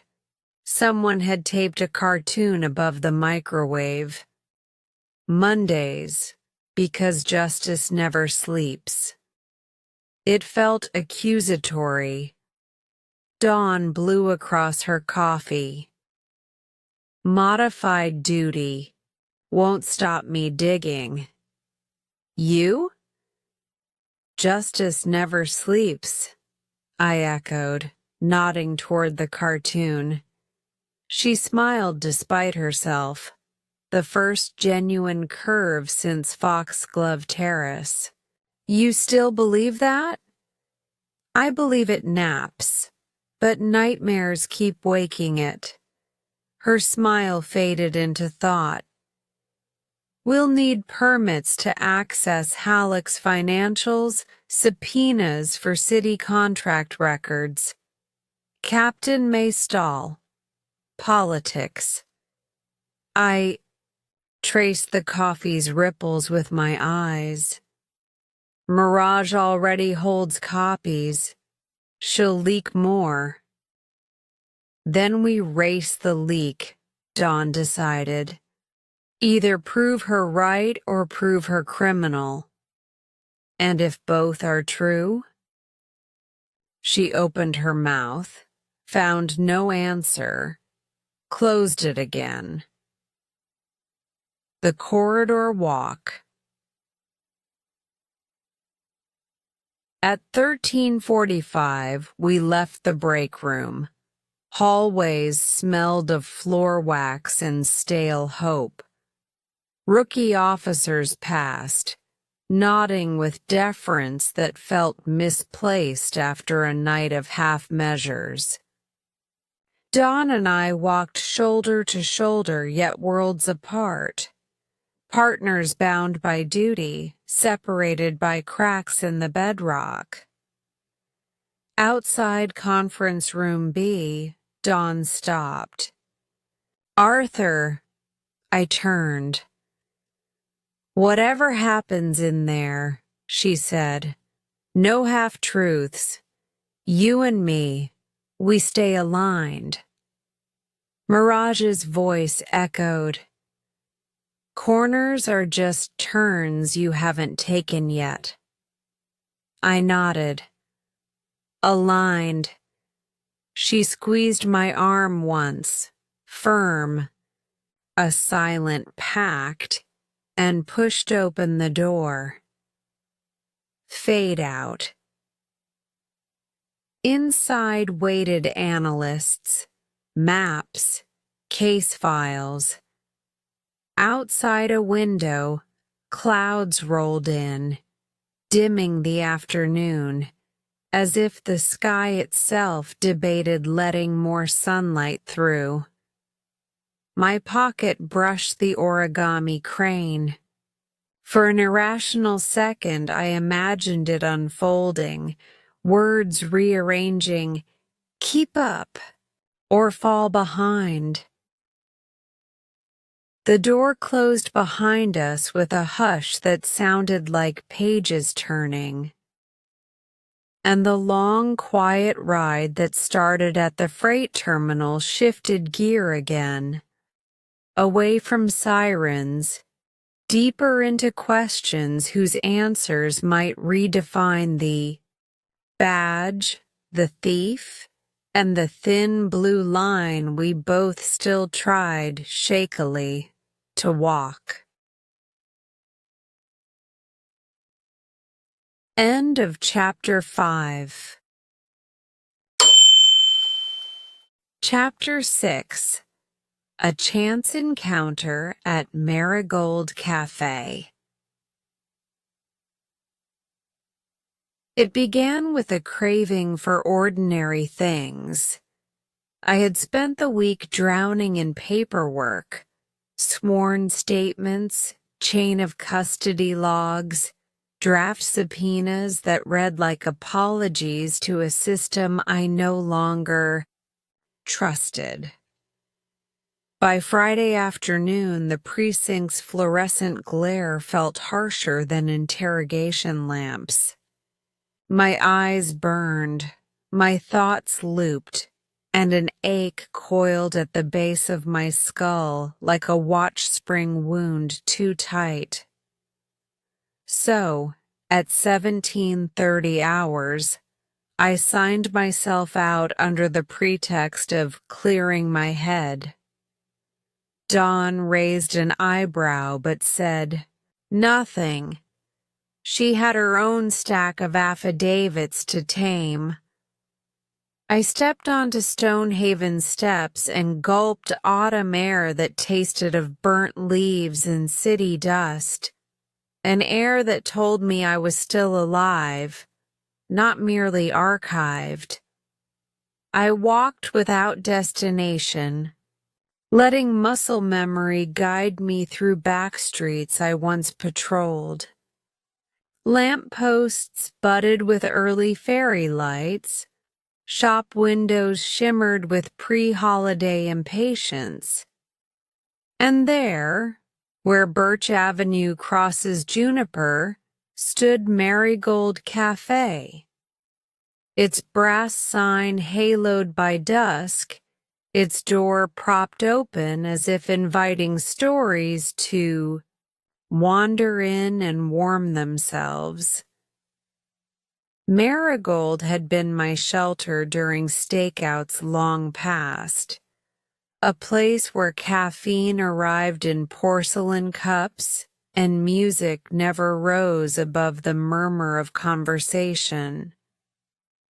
I had not visited in years, yet tonight the glow inside felt magnetic, irresistible. Ordinary, I told myself. Just ordinary. I pushed open the door, bell chiming a soft triad, and was met by the scent of cardamom and freshly ground beans. Jazz curled from a discreet speaker, something mellow, a trumpet tracing the contour of a sigh. I ordered a black. Pour over at the counter and scanned the room for an empty table. That was when the world lurched. Near the bay window, half hidden behind a pot of orange chrysanthemums, sat Mirage. No disguise, only a charcoal coat, hair tucked beneath a knitted beret, posture relaxed as though she owned the benign evening itself. She held a slim paperback in one hand, a demitasse in the other. Her eyes moved left to right, calmly reading, invisible ink perhaps, or poetry that decoded the city's secrets. A single strip of sunset laid a copper bar across her cheekbone, turning the thief into a painting inside a frame of twilight. My heartbeat misfired, skipped, then thundered. Instinct screamed for my radio, but desk duty had grounded my kit. I carried only a civilian phone. The cafe was crowded. Students hunched over laptops, an elderly couple sharing lemon cake, a trio of office workers laughing too loudly. Drawing. A weapon here, even if I'd had one, meant courting panic. And calling the precinct would take 10 minutes at best. Mirage could dissolve in 2. I chose a table beside a bookshelf, diagonal from hers, and sat, every nerve strung to breaking. The barista delivered my coffee with a smile I barely registered. Steam spiraled upward like a question mark. For several heartbeats I watched her read, trying to decide whether the encounter was real or a stress-born hallucination. Then, as if cued by an unseen director, Mirage lifted her gaze and met mine. Recognition dawned in her eyes. Not surprise, something subtler, almost amused relief, as though fate had kept a standing appointment and was merely on time. She closed the book, placed it face down, and with languid grace beckoned toward the empty seat across from her. 100 protocols screamed protest. I obeyed none of them. I rose, cup trembling in my hand, and crossed the floor like a moth accepting the candle's invitation. "Inspector," she greeted when I reached her table. The title carried the faintest accent of irony and respect entwined. "Arthur," I corrected, voice low. "I'm retired." Her shrug was a dancer's exhale. "Badges retire. Instincts rarely do." Up close she looked different from the chase. Softer at the edges, eyes less blade, more embers. Yet under the surface shimmered the same kinetic possibility, a violin string tuned to near-breaking pitch. I sat. The chrysanthemums released a faint peppery perfume that failed to mask the electricity between us. "Why risk coming here?" I asked. "The city's plastered with your photograph." She tapped the paperback, the social contract, Rousseau's name in flaking gold. "Revolutionaries frequent cafes, Inspector. History's footnotes are brewed with espresso." Revolutionary. Or burglar. Perspective. She sipped her coffee, unhurried. "I prefer corrective archivist. The archives I corrected this week are already front-page news." Indeed, morning papers had exploded with allegations against Gregory Halleck. City Council had scheduled an emergency ethics hearing. Mirage's leak had struck like a well-placed chisel, cracking marble facades to reveal sculpted rot beneath. "Information theft is still theft," I said.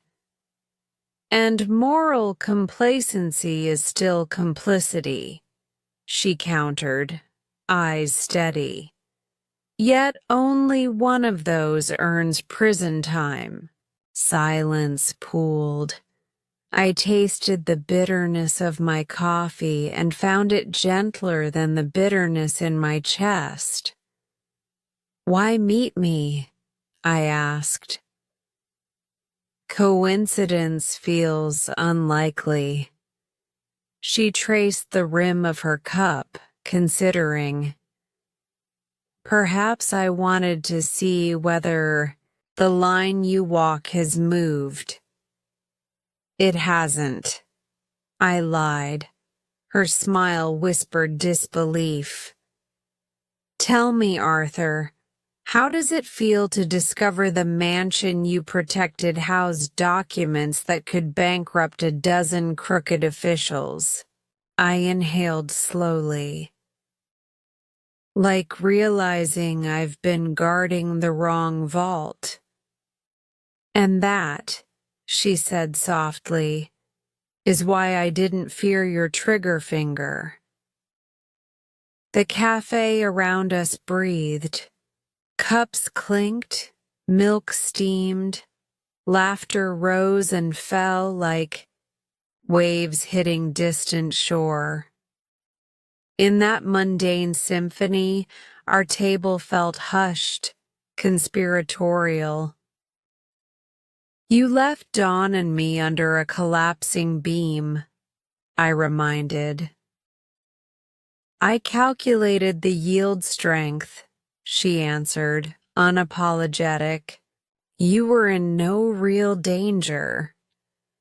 I thought of twisted steel, of Dawn's bruised ribs. My jaw tightened.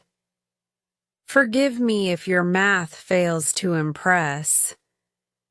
Mirage's eyes softened, a dust-colored sorrow flitting across them. "Collateral damage isn't part of my design, Arthur. but sometimes the city's architecture requires selective demolition. Spoken like someone who's never buried a body. A shadow crossed her face, brief but genuine. You assume much. I leaned forward.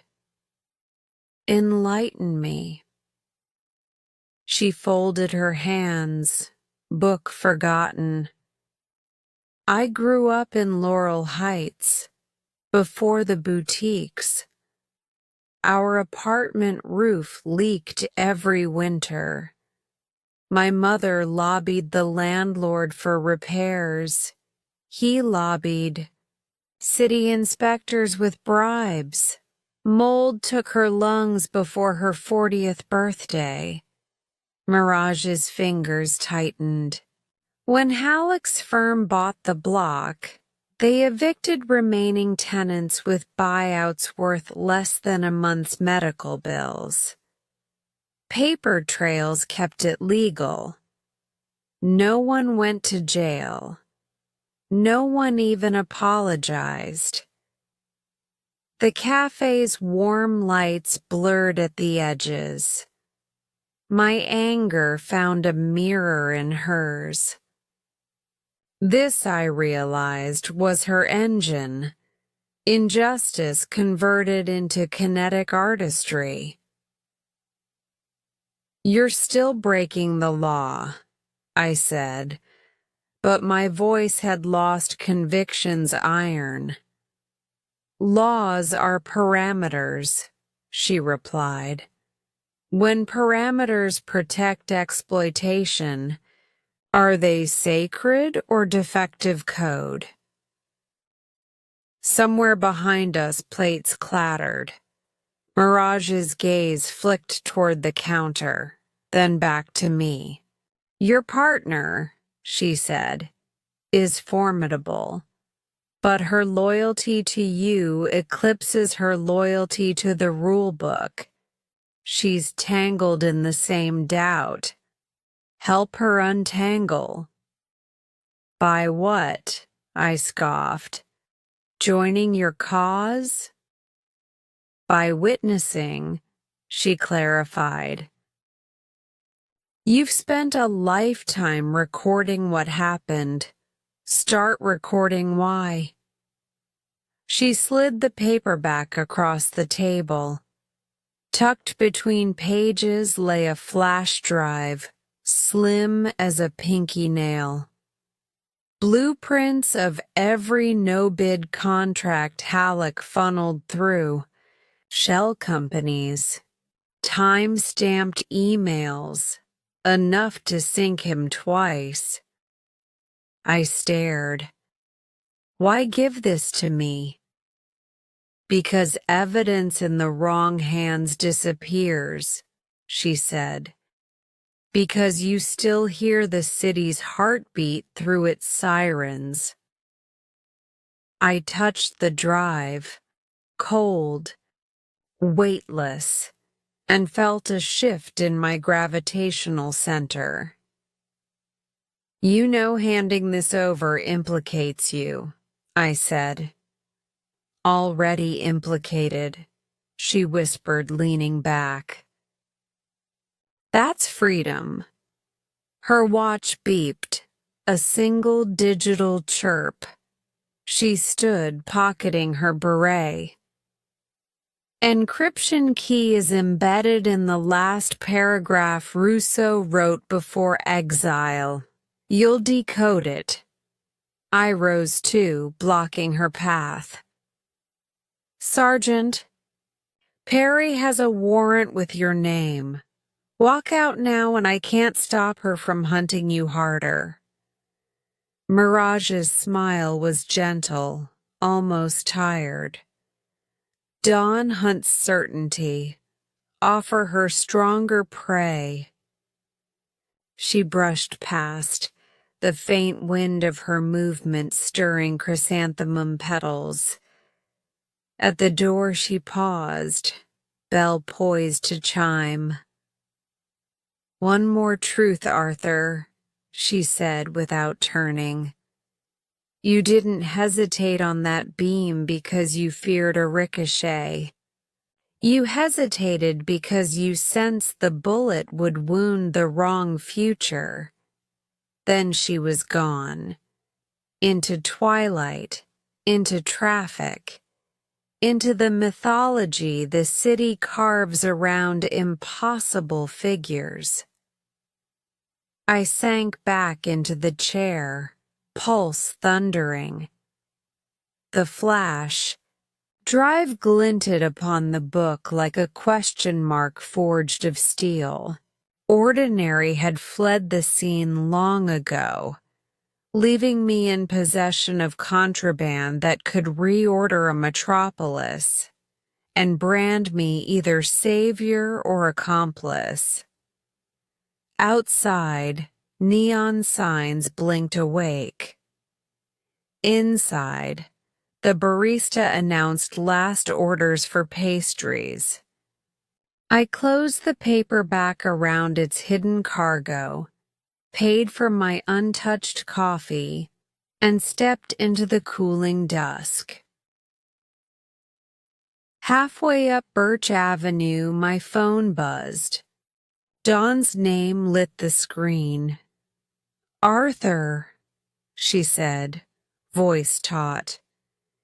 Intel Division traced activity on Halleck's offshore accounts.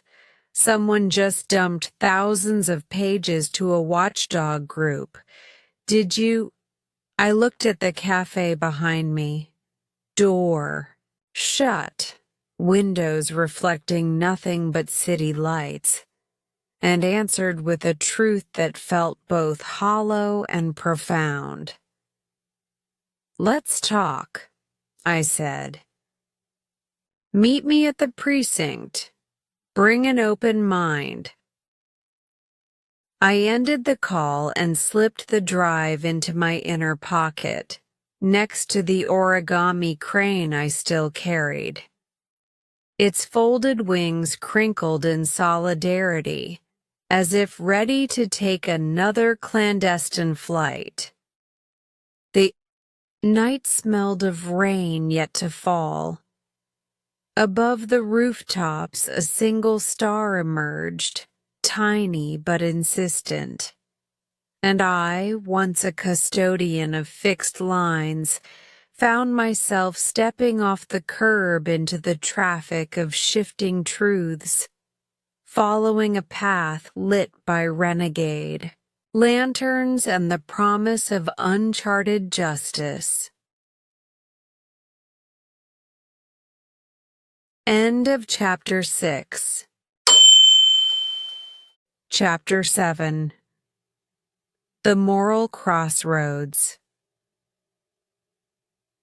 Night settles over Stonehaven Precinct like a wet tarpaulin, heavy, lightless, muffling even the rows of sodium lamps that guard the entrance. I pull into the visitor's bay at 2112 and cut the engine. Rain has arrived in thin diagonal needles, drumming a quick step on the roof of the cruiser I borrowed for evidence transport. The flash drive from Marigold Café lies in my breast pocket, a sliver of potential upheaval that feels 10 times heavier than my old service revolver ever did. A single text from Dawn, briefing or M3, glows on my phone. I leave the car, coat thrown over my head against the drizzle, and badge myself through the rear door. Fluorescent lights hum with migraine insistence. The corridor smells of whiteboard cleaner and institutional resignation. Two versions of the same night. Room 3 is small. 4 plastic chairs, 1 scuffed table, a smart board that no one's updated since last fiscal. Dawn waits, arms crossed, hair damp from her own sprint through the weather, paper files fanned out like tarot cards before her. The frown she wears is neither anger nor relief. It's a question mark carved in flesh. She speaks first. Intel flagged another dump. Contracts. Shell company ledgers, personal emails. You called me minutes later. Coincidence? I close the door, drop into a chair, and produce the paperback. I slide the hidden drive onto the table. Evidence, I say. Fresh, untouched. Dawn's gaze flickers from the metal sliver to my face. Where did you get that, Arthur? A cafe, a conversation. With her. It isn't a question. I nod. For a heartbeat, the only sound is a leaky ceiling tile dripping down the wall. Dawn exhales a breath she must have been holding since Foxglove Terrace. The muscles in her jaw unclench. Her shoulders, however, remain squared, too. The key in Rousseau's Farewell. I connect the drive to the precinct's offline evidence laptop, a relic with no Wi-Fi card, as safe as we can manage. A password prompt blinks. I recite Mirage's clue. The last paragraph Rousseau wrote before exile. Dawn scrolls a browser on her phone, lips moving silently until she finds the text. Here, then, is the true measure of every institution, she reads, typing the first letters of each sentence, an acrostic unlocking sequence. On the fifth attempt, the archive opens. Thousands of PDFs, audio snippets, and bank transaction ledgers snapped from hush-hush offshore accounts. The screen bathes us in cold blue light. We lean in, scanning deposit schedules, kickback percentages, an email thread in which Halleck's deputy jokes that city inspectors could be bought for the price of a decent lunch. My stomach knots. Dawn's voice is barely a whisper. If this holds up in court, half the infrastructure committee goes down. Halleck, 2 sitting councilors, maybe a deputy mayor. I rub my temples, assuming it ever reaches court.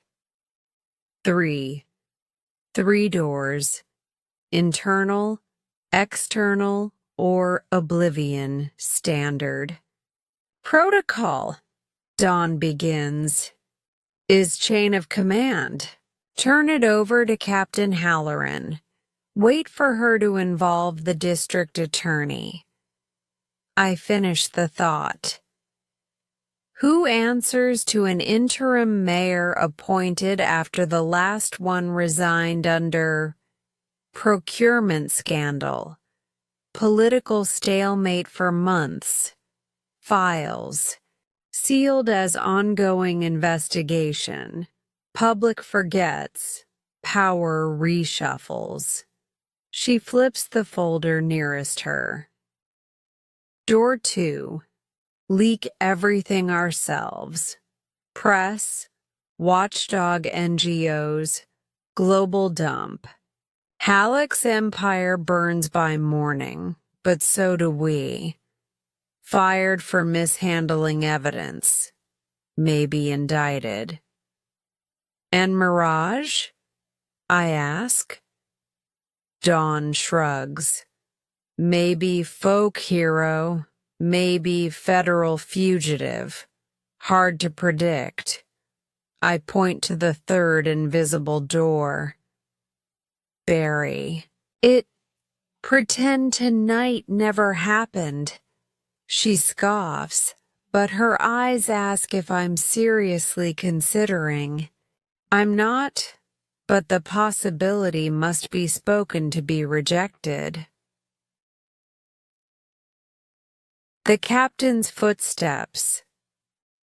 Out in the corridor, heels tap, Captain Halloran's unmistakable cadence. Dawn moves to unplug the drive. My hand stops hers. We stand frozen while the steps approach, then fade. She's taken the corridor left toward patrol ops. The silence she leaves behind feels like a reprieve, but also a countdown. Dawn's ultimatum. She turns on me, voice low but flinty. I need to know something, Arthur. Do you trust her? Trust. A word that once meant background checks, witness statements, chain of evidence, the hierarchy of certainty. Tonight it means the warmth behind a thief's eyes as she relinquished proof of systemic rot. No, I say. I trust the stakes she's shown me. People died poorer because Halleck got richer. That part is true. But her methods? I've seen worse from men with official letterhead. Dawn presses palms flat on the table, breathing steady, the way she does before breaching a door.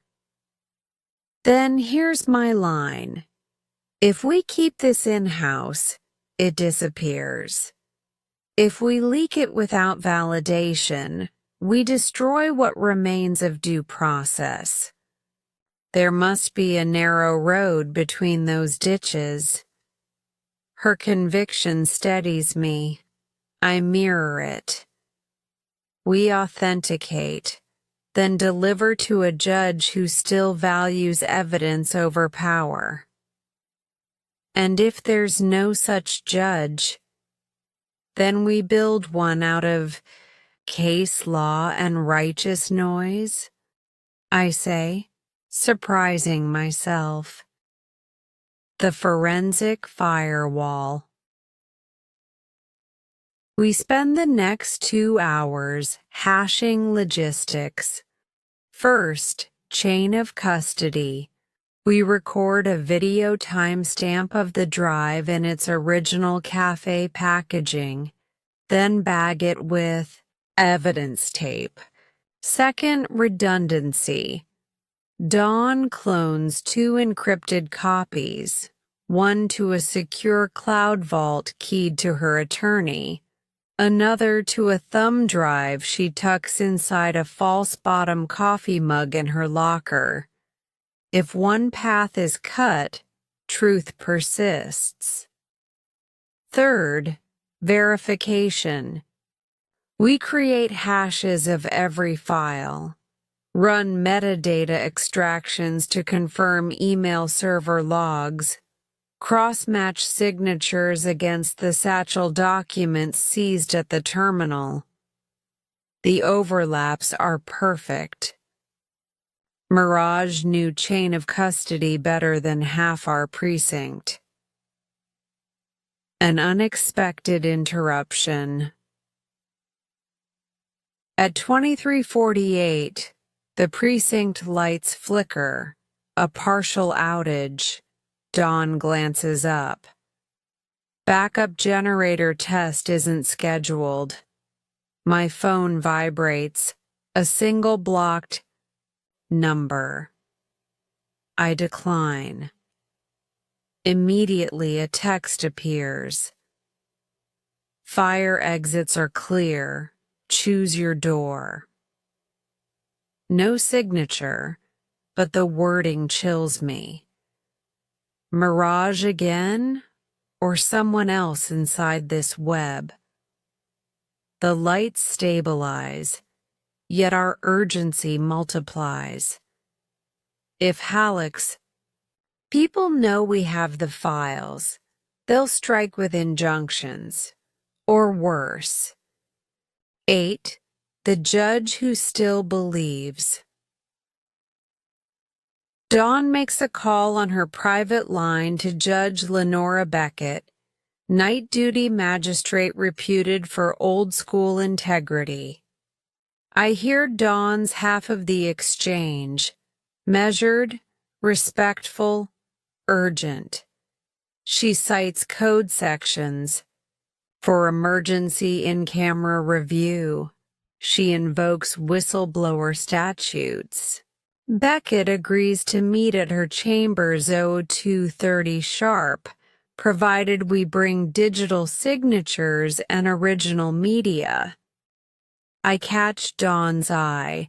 That narrow road just widened a few inches. The captain confronts. 0:15. As we prepare to leave, Halloran finally appears, silhouette filling the doorway like impending weather. Her eyes drop to the evidence bag in Dawn's grip. Going somewhere, Sergeant. Dawn answers evenly. Judge Beckett wants emergency review. Halloran's gaze flicks to me. You two step outside protocol and this precinct becomes a bonfire. The mayor's office is already leaning on me. I speak quietly. With respect, Captain, the mayor's office is the bonfire. We're just carrying a hose. Halloran's lips twitch. Not smile, not frown. I can't authorize this, but I won't detain you. Understand?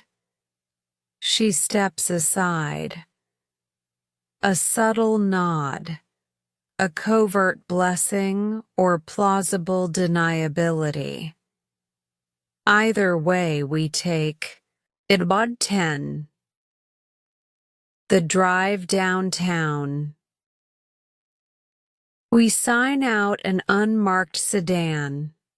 Rain intensifies, streetlights shimmering on the hood like scattered coins.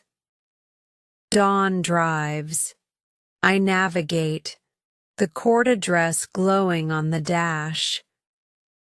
The city after midnight feels like someone else's dream. Storefronts shuttered, traffic lights blinking yellow for ghosts.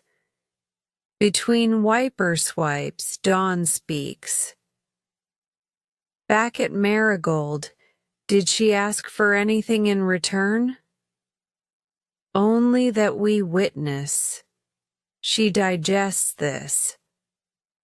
Revolutionaries and cafes, she mutters. You ever think we're bit characters in someone else's manifesto? I shrug. Every night lately. Sun. Checkpoint.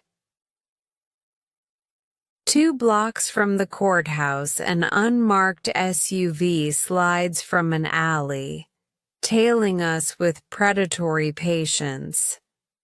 Dawn notices in the rear view. She accelerates. The SUV matches. Headlights flare. Friend of Halleck's? She asks. Or internal affairs wanting chain of command enforced. I pull my phone, text Halloran one word. Shadowed.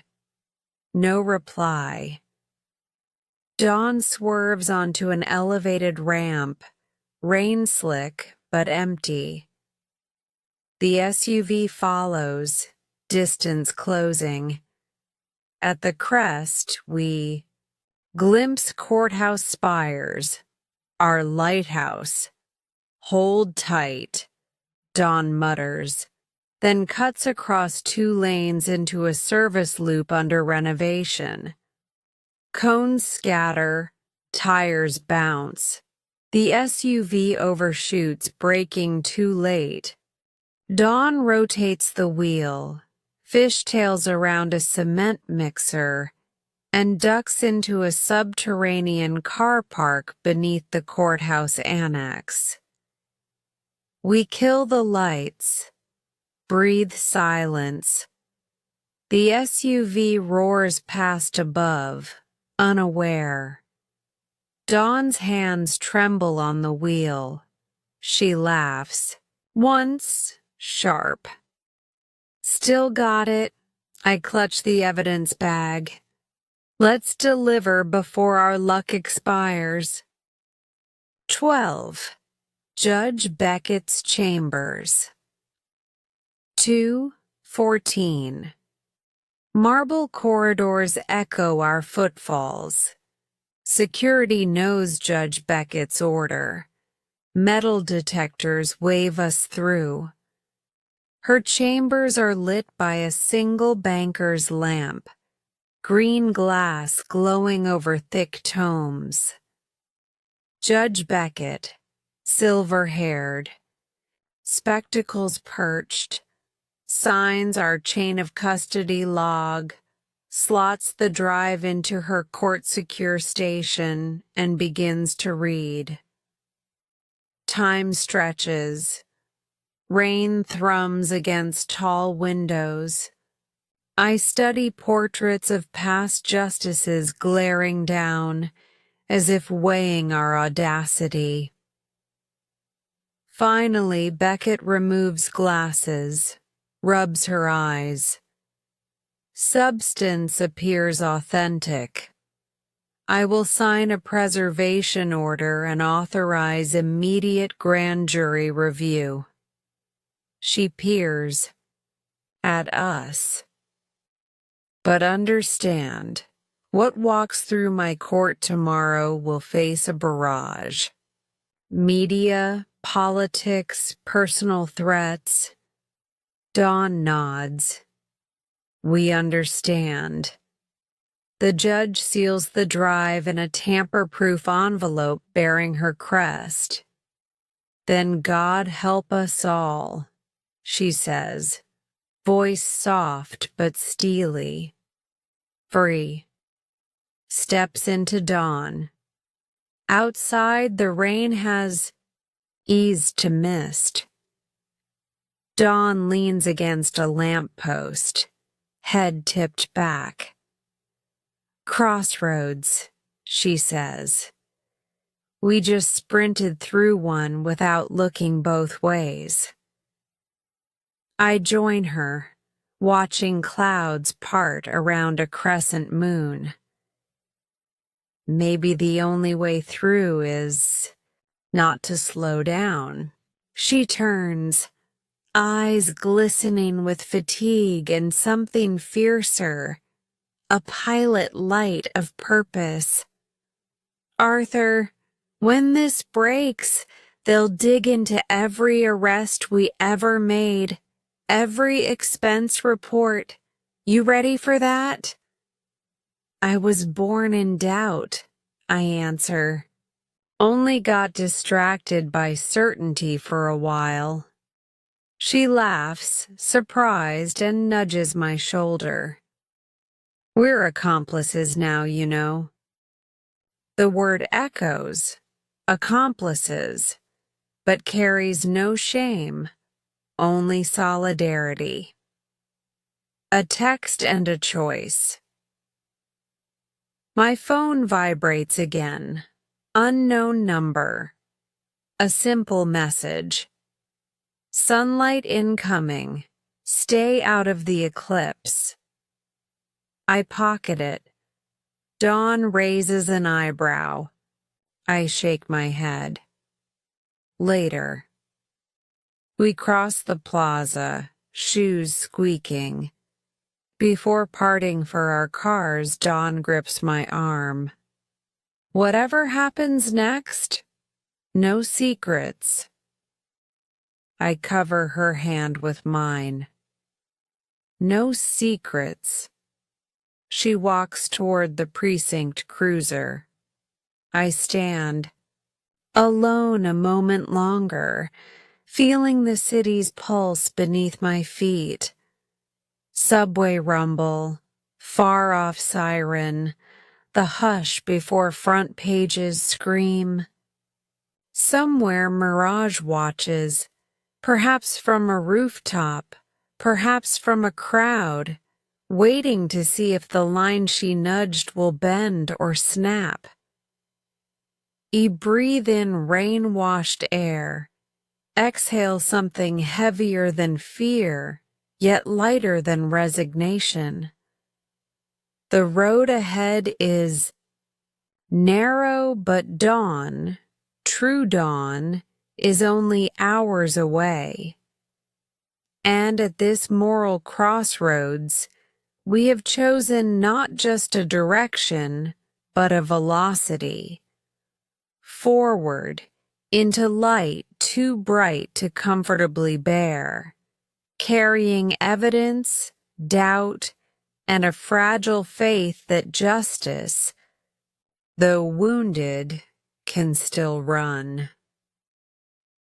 End of Chapter 7. Chapter 8. The Empty Chair. Morning arrives with a roar, not a yawn. By 07, every news station has broken the story. Halleck, officials subpoenaed in midnight filing.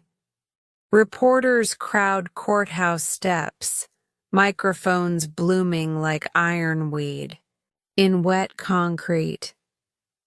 Helicopters thrum overhead, skimming towers for glamour shots of justice waking from its nap. Dawn and I watch the spectacle on a muted break room television, paper cups of instant oatmeal cooling between us. The crawl at the bottom of the screen scrolls faster than I can read. Every few seconds, my name or hers flickers past in brackets, sources close to the investigation. My stomach reaches its own verdict on breakfast and declares mistrial. A lieutenant bursts in, waving a memo. City Hall has scheduled a noon press conference. Captain Halloran wants us visible but silent. Translation: front row props, no ad-libbing. Dawn's eyes narrow.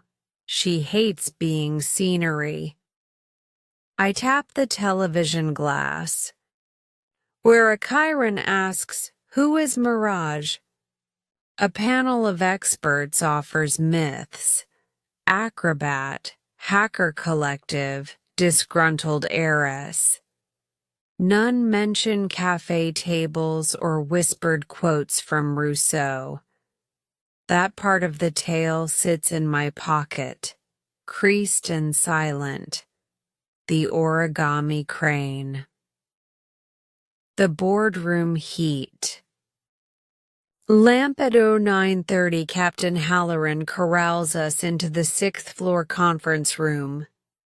Every seat is taken except one, the end chair opposite the projector, binder stacked neatly before it.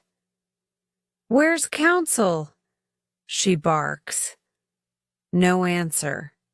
The precinct's legal advisor is stuck in traffic or hiding beneath it. The captain sighs and begins anyway. Charts populate the screen. Shell companies, bid algorithms, a spider's web of payments. Each red line is another act of civic betrayal. Yet as the presentation unfolds, my gaze drifts to that empty chair. It feels charged, magnetic. I imagine Mirage sitting there, twirling a pen, asking the room whether legality and morality ever signed the same attendance sheet. Halloran finishes with a slide titled, Projected Fallout.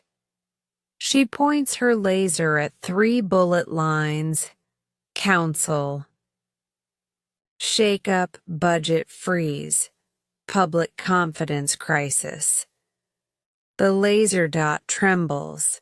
Halloran's only tell. Our job, she concludes, is containment. The brass nod. Dawn and I exchange glances. Containment was yesterday. The fire is out of the barrel now. Press Conference Theater, noon, Civic Rotunda. Marble echoes with camera shutters. Dawn and I stand flank position behind Captain Halloran, who delivers a statement dense with verbs, initiated, coordinated, executed, while omitting the noun that matters, mirage.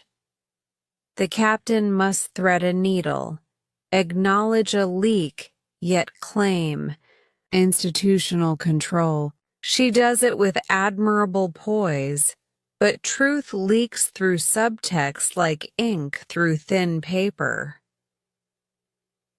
A reporter shouts, "Captain, is it true a retired inspector provided the decisive evidence?" Halloran stiffens. I keep my eyes on a mosaic tile, shaped like a compass rose. North, south, east, west. Pick your spin. Dawn shifts next to me, weight on right foot, left hand brushing the holster she's not allowed to unclip in front of the press. She is a coiled question the microphones can't interpret.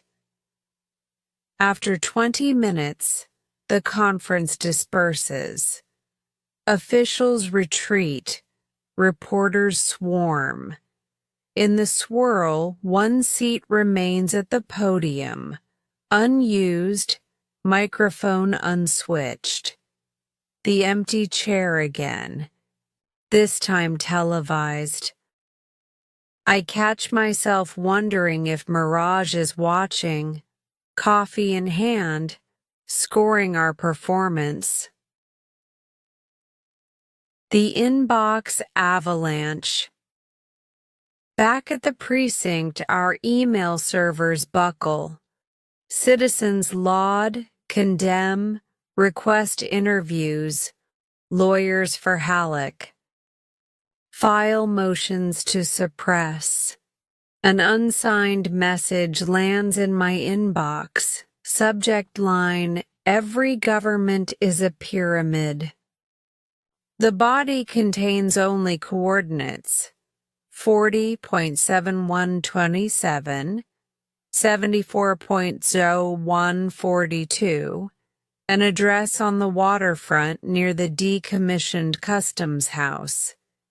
No signature, but the style screams Mirage. I forward the message to Dawn without text. She appears at my desk 2 minutes later. Field trip? She asks. Her tone is half daring, half plea. I glance around. Halloran is in teleconference with the DA. Door shut. We sign out an unmarked sedan at 15:05, logging the trip as follow-up on supplemental evidence, which, in a way, is not a lie. The Waterfront Oracle. The customs house looms like a stranded battleship, red brick, ivy-choked, windows boarded except for one on the second floor left ajar. Rain has stopped. Gulls wheel overhead, raucous. Inside, dust motes spin in lantern light. A folding table stands center stage, bearing two items, a tin thermos and a manila envelope propped against an origami crane. Another empty chair waits, behind the table. Dawn approaches, hand on her weapon. No sign of Mirage. I unseal the envelope. More documents. This batch details offshore real estate flips laundering public housing funds. Dawn whistles low. She doesn't stop. On the thermos, a note reads, "Because the precinct coffee is murder." Dawn cracks the lid, sniffs. Rich Arabica, no poison bouquet. She smirks despite herself. We search the building, rooftop, basement, surrounding alleys. Nothing. Mirage has become negative space, a silhouette cut from reality, defined only by what surrounds her. We return to the table. Dawn studies the empty chair. It's like she's daring us to sit. I do. The metal is cold, grounding. Across from me, Dawn remains standing, as if suspecting the chair bears invisible cuffs. I pour 2 cups. Steam rises between us like true smoke. You realize? Dawn says quietly. Every delivery tightens the knot between us and her. At some point, the department will call it conspiracy. I sip. Then let them define conspiracy as refusing to let proof die. She exhales, through pursed lips. You sound like her. But she sits on a crate nearby, cup warming her fingers. 5. Ghosts in the machinery. Back on duty, we log the second envelope. Forensics flags it. Signatures match internal server timestamps. Chain is unprecedentedly clean. The DA schedules emergency interviews. Halleck's counsel files for injunction. Number 2. Night shift begins. Dawn and I have not slept since before the café. Desks around us empty, lights dim, but our inboxes keep pulsing. I print a photo of the customs house setup. Table, envelope, chair. I pin it beside the origami. Crane on my corkboard. 2 absences captured in one frame. I stare at it until the edges blur. Something clicks. Each drop site features a chair waiting for someone. The river beam where Mirage hesitated. The cafe seat she gestured for me to fill. The podium seat at the press conference. The customs house folding chair. Chairs, emptiness, framed for emphasis, like punctuation in architecture. What is she underlining? Dawn catches my reverie. I voice the pattern. She nods slowly. Maybe she's reminding us the seat of power is vacant, she suggests, or that justice demands an occupant. Or, my darker thought, she's preparing a chair for me inside her world. Internal affairs, Nox Artuar. Fluorescent lights flicker to life. 3 agents from Internal Affairs stride in, badges winking. Lead agent, Stockton, reputation colder. Then cryogenic steel, requests a midnight chat. Interrogation room 4 smells of stale bleach. Stockton opens with courtesy, but no warmth. He has subpoenas for our phone records, wants a timeline of contact with the suspect known as Mirage. Dawn answers with clipped precision. I echo her. Stockton's eyes narrow at the mention of the Customs House envelope. Unregistered field excursion, he notes. Chain of custody compromised. Dawn's chin lifts. Evidence was preserved. To protocol within 30 minutes. Evidence delivered by the criminal herself, Stockton counters. How do we know it's not fabricated? I slide a forensic hash report across the table. Matches city server metadata. If it's fabricated, the city falsified its own archives.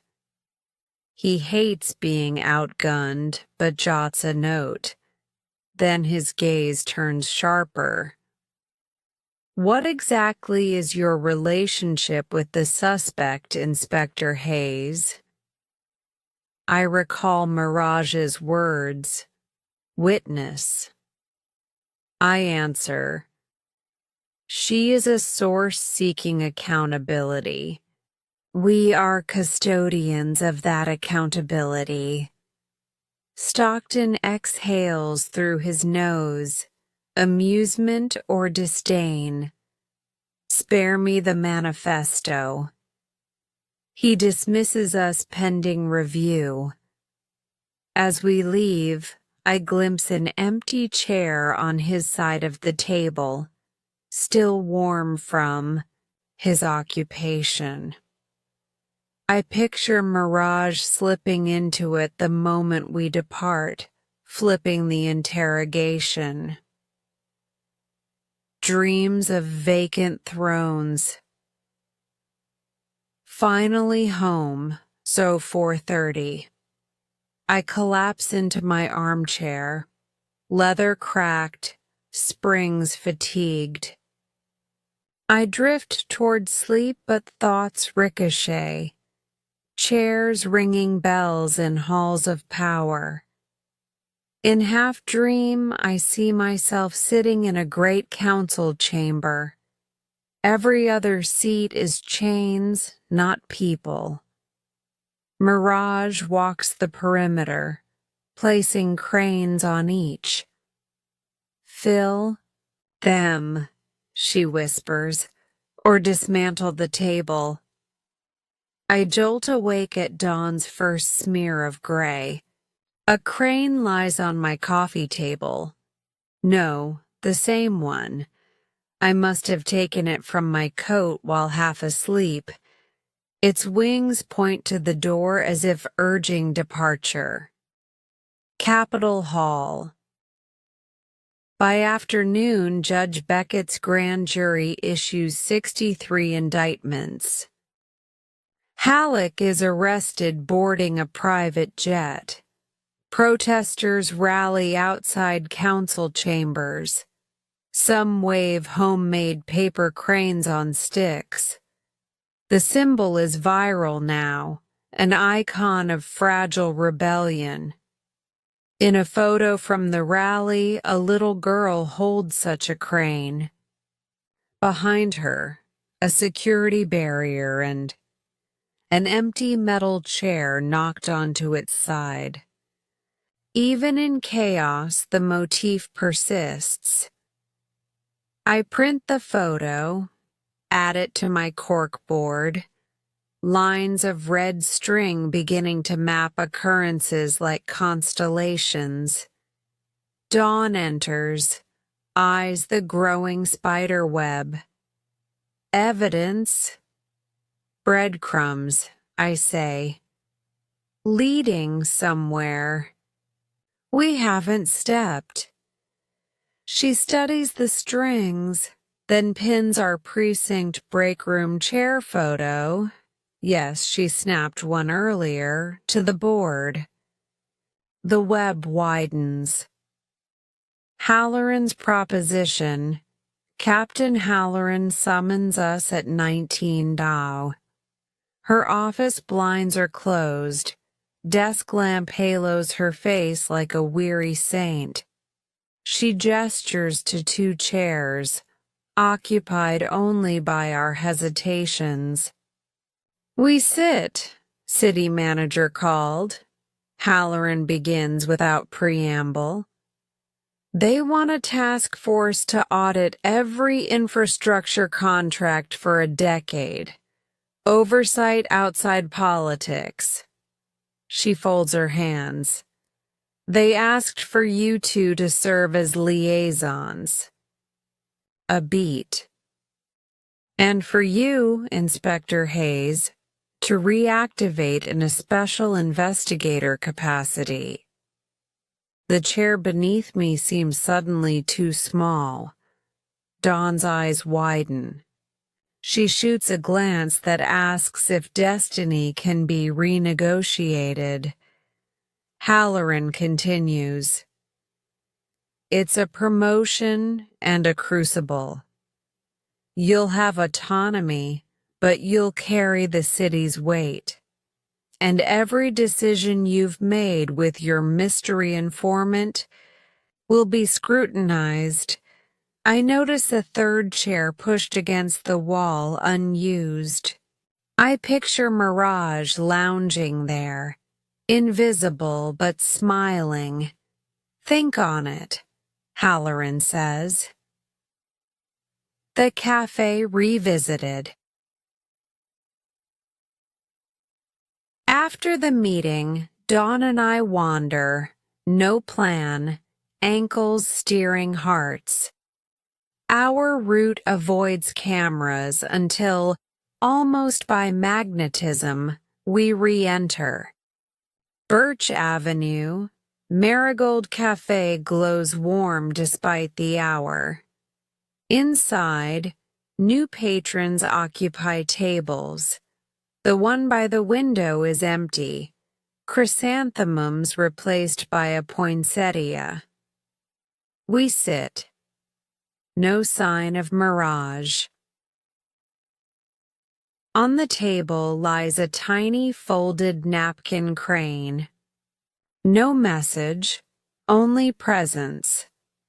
Dawn strokes a wing. Does she ever rest? I shrug. Maybe rest is another empty chair she can't bear. The waitress arrives. We order 2 coffees. Steam rises. Outside, city crews hang new lanterns over Birch. For the coming festival. Bright red, unlit but promising. Dawn cradles her cup. Are we filling the seats, Arthur? Or are we just placeholders until someone bolder sits down? I think of Halloran's offer, of Stockton's glare, of Beckett's solemn eyes, of Mirage's absent smile.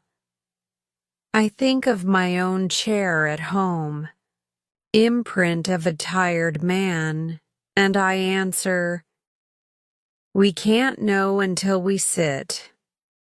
She nods. We clink cups softly, an oath forged in porcelain. Closing image. Later, walking past the cafe window, I pause. Dawn strides ahead, hands deep in pockets, shoulders squared for whatever institution we must build or break. I turn back. From the sidewalk, I see the poinsettia table, 2 chairs now vacant. In one sits the napkin crane, solitary yet defiant. In the other, a reflection, mine, hovers, then dissolves as I move on. The city hums. Somewhere a gavel will soon strike. Somewhere a file will decrypt. Somewhere a thief will fold another chair into the shape of possibility. And somewhere a seat, perhaps inside me, remains open, waiting for the moment I decide whether to occupy it as guardian, conspirator, or something stranger than either. End of Chapter 8. Chapter 9. A New Pursuit. I accepted the badge again at dawn. Captain Halloran delivered it in a plain white envelope, a temporary credential embossed with the city seal and the words, "Special Investigator," where my old rank once sat. 2 decades of retirement paperwork hissed in protest. Yet the metal felt neither hot nor cold when I pinned it to my lapel. It felt provisional, like a promise that could still be revoked. Dawn signed her liaison contract 30 minutes later, handwriting sharp and certain. Together we reported to the sub-basement war room allocated to the Infrastructure Integrity Task Force, a repurposed archive vault that smelled of dust and nervous ambition. Rows of steel shelves had been rolled aside to make space for folding. Tables, laptops, a coffee urn big enough to power a flotilla, and bankers' boxes already stacked 4 high. The humming fluorescent tubes overhead announced that compromise would be our only steady light. Orientation by fire. Chief Auditor Elena Varga greeted us in a tweed jacket and combat boots, clipboard bristling with colored flags. "Welcome to the Crucible," she said, sliding a schematic across the table. 764 open contracts, billions in disbursements, half of it routed through shell entities we can't pronounce. Halleck is the apex, not the structure. She tapped the schematic. Red dots bloomed outward like an infection. Map. Find patient 0. Dawn's eyes glittered. Where do we start? Elimination. Varga pointed to a mountain of boxes. Strip every invoice down to its DNA. Any file with unusual payment vectors goes in the orange crate. You Get a match, we subpoena. I felt the familiar ache in my knuckles, the one that always surfaced before a marathon of paperwork. But this time it came with an undercurrent of adrenaline. Evidence rooms are battlefields. The weapons are dates, signatures, decimals. The eyes ledger labyrinth. Hours blurred into a carousel of spreadsheets and stale pastries. Dawn built a color-coded database that pulsed on the big screen like a neurological scan. I worked analog, highlighters, sticky notes, years of detective habit, refusing extinction. Each time a vendor number popped twice in different departments, we flagged it. Each time a cost overrun correlated with a sudden donation to the infrastructure committee, we added a pin to the corkboard. By dusk, the board looked like a constellation of red stars. In their center, 5 points clustered so tightly the strings knotted. Archeos Consulting. Dawn zoomed in. Shell company registered in the Caymans. No physical office, yet it earns advisory fees on half the riverfront projects. And the owner of record, I added, is a trust controlled by Halleck's chief of staff. Classic insulation. Varga whistled. That, ladies and gentlemen, is motive painted in fluorescent marker. A sudden cut to black. P17. The seat as a basement lights snapped off with a clap like a gunshot. Laptops died. Servers whirred down. The darkness felt deliberate. Dawn's flashlight cut a narrow tunnel through dust motes. A second later, the emergency LED strip flickered on, painting us in cold blue. Varga swore under her breath. I checked my phone. No service. Dawn tried the landline. Dead. Breaker? I offered. Breaker plus sabotage, Varga corrected, squinting at the motionless servers. UPS should keep these running. Dawn peeled her jacket, revealing the sidearm she'd been allowed to keep under special order. She nodded toward the stairwell. Let's clear the building. We ascended concrete steps lit only by exit signs. On the main floor, the lobby glass reflected red police lights flashing outside. A squad car idled at the curb. 2 patrol officers stood by the door, radios crackling. Hacker hit the grid, one said. Rolling brownouts downtown. But I saw the glimmer in Dawn's eyes. This was no ordinary outage. She tapped her phone. Still no signal. Just then, a courier appeared behind the patrol car. A young woman on a battered scooter. Helmet visor down.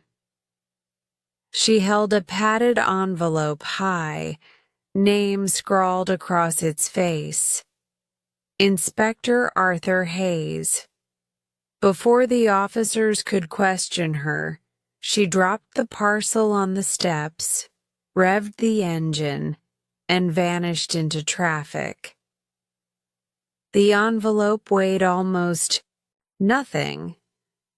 Inside, a single flash drive wrapped in waxed paper and an origami crane folded from a subway map. On the crane's wing, a time, 02 odds, and coordinates pointing to the old clock tower by the freight yards, Mirage's signature. Trust fall.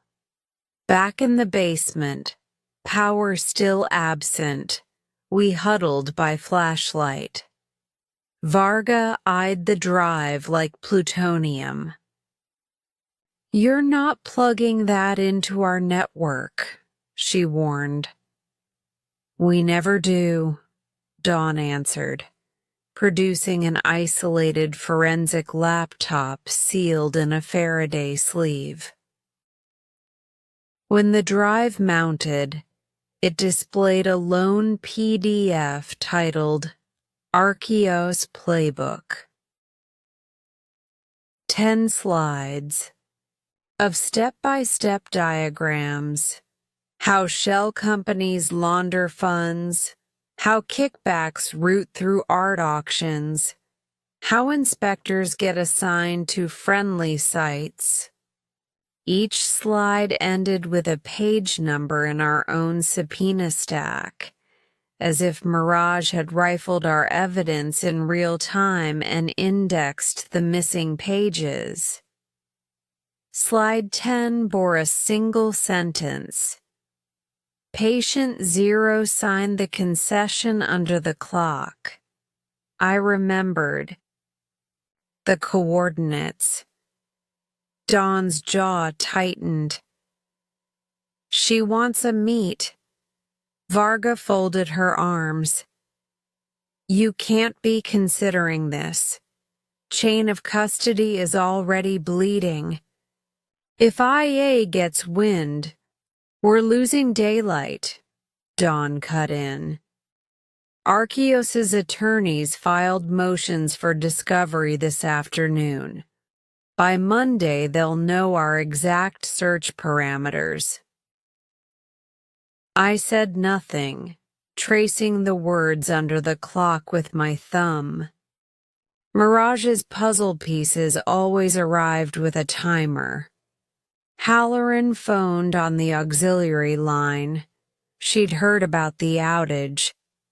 I briefed her, selectively, leaving out the map crane. Even so, she granted provisional clearance. If there's a genuine lead, pursue, but keep the task force informed. Full GPS tracking. I imagined the empty chair again, this time spring-loaded. 5. The clock tower descent. 1:55.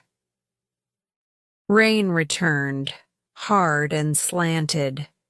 The freight yard's derelict clock tower jutted above rows of abandoned boxcars, its hands stuck at 11:57 since a storm shorted the works 10 years ago. The only illumination came from sodium yard lamps flickering between rail spurs, casting liquid shadows that seemed to swim over the ballast. Dawn and I stepped through a rusted door into a stairwell that spiraled downward rather than up. Beneath the tower lay an old signal relay chamber no longer in use. Our boots clanged on metal steps, echo bouncing like radar. At the bottom, a circular room waited. Concrete walls tattooed with graffiti, cables hanging like lianas. In the center, a round table draped in black felt. Atop it, 3 chairs. 2 plain steel. 1 antique, claw-footed, upholstered in burgundy velvet. A throne salvaged from another century. No people. No sound but dripping water somewhere in the dark. I circled the table. A note rested on the velvet seat. Sit only if you accept the cost. Dawn scanned with her flashlight, weapon drawn.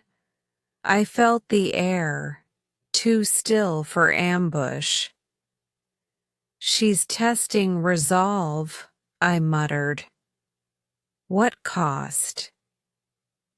Dawn whispered. Before I could answer, a soft chime echoed overhead. The tower clock, its mechanism long dead, struck once, inexplicably marking Oro 2, Sao.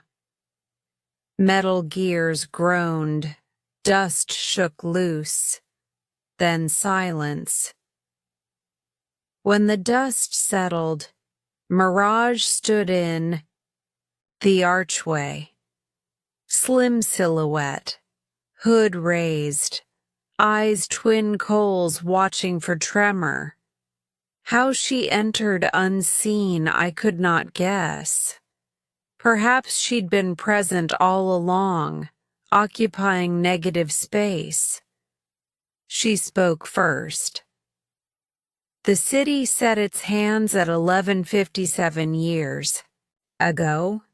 The question, Inspector, is whether you will push them past midnight. I nodded toward the throne. That seat yours? It belongs to whoever still believes time can be rewound. She glanced at the two steel chairs. Those are for witnesses. Dawn's voice cut the gloom. No more riddles. Why summon us? Because Archeos moves tonight, Mirage said. Servers will purge at 0330. Cayman accounts will hide behind fresh shells. Witness lists will vanish. You have 1 hour to pull the thread. She slid a tablet across the table. Live feed of a data center floor plan highlighted in red. Room C12, third rack.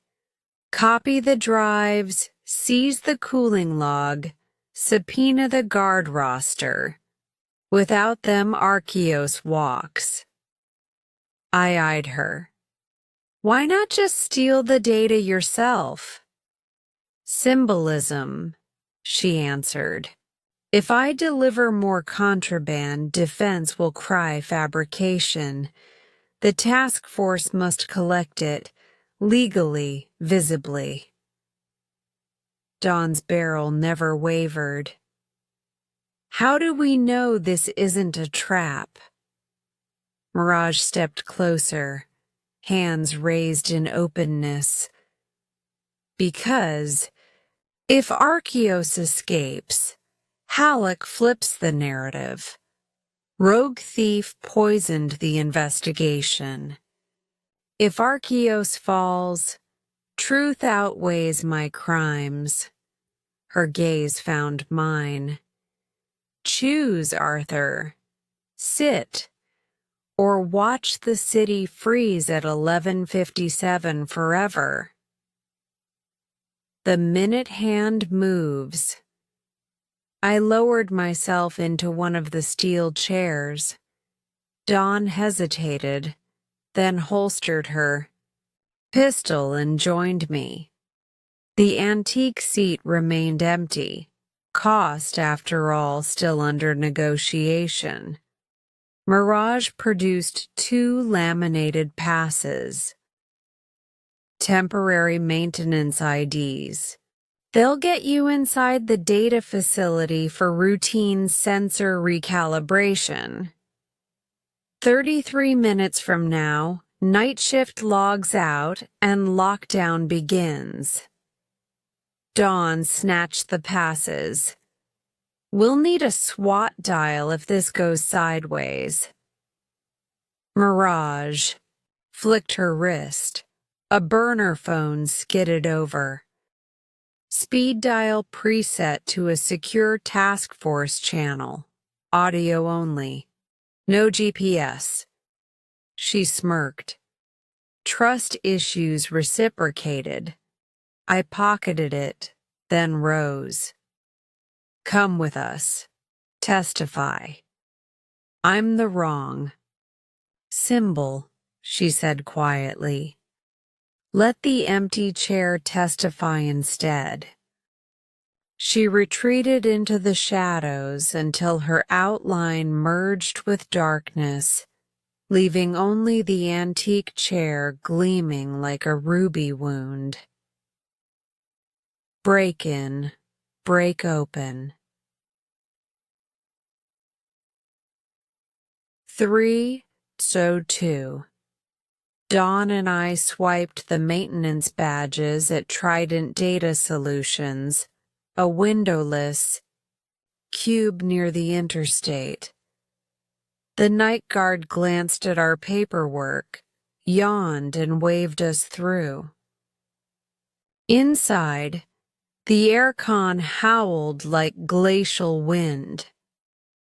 C-12 sat behind biometric glass. Dawn plugged a spoofed thumbprint dongle into the reader. The lock clicked. I set a forensic imager on the target drive array. Terabytes of contract archives spooling. Into our custody minute by minute. Cooling logs printed. Security cam loops saved to a drive. Evidence screws turned. 3:28. Dawn's watch buzzed. Lockdown in 2. A floor-wide alarm began a soft whooping. Night cycle start. We replaced panels, wheeled a cable cart over the imager to hide it, and strolled out as if we belonged to the machinery. The guard barely looked up. Outside, rain had stopped. Stars pricked a bruised sky. In the sedan, Dawn exhaled. Data's ours. I glanced at the antique watch on my wrist, gift from a case long solved. The minute hand clicked past 12. Midnight, I said. Pursuers become the pursuit. We didn't drive straight to the precinct. We detoured to a Department of Justice field office with 24-hour evidence lockboxes. Chain of custody sealed. Receipt printed. At 04:11 we walked out lighter, but keener. The city around us felt altered, gears newly meshed. Yet the pursuit was far from over. Dawn would bring subpoenas, counter-motions, media frenzies. Back at my car, Dawn leaned against the door, eyes on the horizon where violet began to seep. What now? New pursuit, I answered. Not of a thief, but of a vacancy. She understood. We were chasing the empty chair, racing to seat something honest before power reclaimed it. Her phone pinged. A message from an unknown number. A single image. Mirage's antique chair, now in daylight, velvet soaked in morning sun, empty. Below it, time kept its appointment. Keep yours. Epilogue of the Vigil, 0745. Task Force Vault. Varga cheered when we delivered the lockbox receipt. Halloran arrived minutes later, flanked by federal observers. The drive spun up, data flowed, Archeos's scheme emerged in digital confession. I watched red pins on the board multiply until they eclipsed the strings, but my eyes drifted to the third chair in the room, an accidental match to the velvet throne, a leftover from some defunct office set. No one sat there, yet every person glanced at it, as if half expecting a thief in charcoal to materialize and offer more evidence. The new pursuit, I realized, had two targets: systems and symbols. One we could indict, the other we could only occupy. Dawn placed a hand on that empty seat back, thoughtful. "We should pull it to the table," she said. I nodded. Time to stop chasing chairs and start filling them. We did. And as the task force team hunched over the drives, lawyers, auditors, detectives, I slid the velvet origami crane from my pocket and perched it on the chair's armrest, a silent witness to a city finally nudging its frozen hands past midnight. End of Chapter 9. Chapter 10. Walking a Different Path.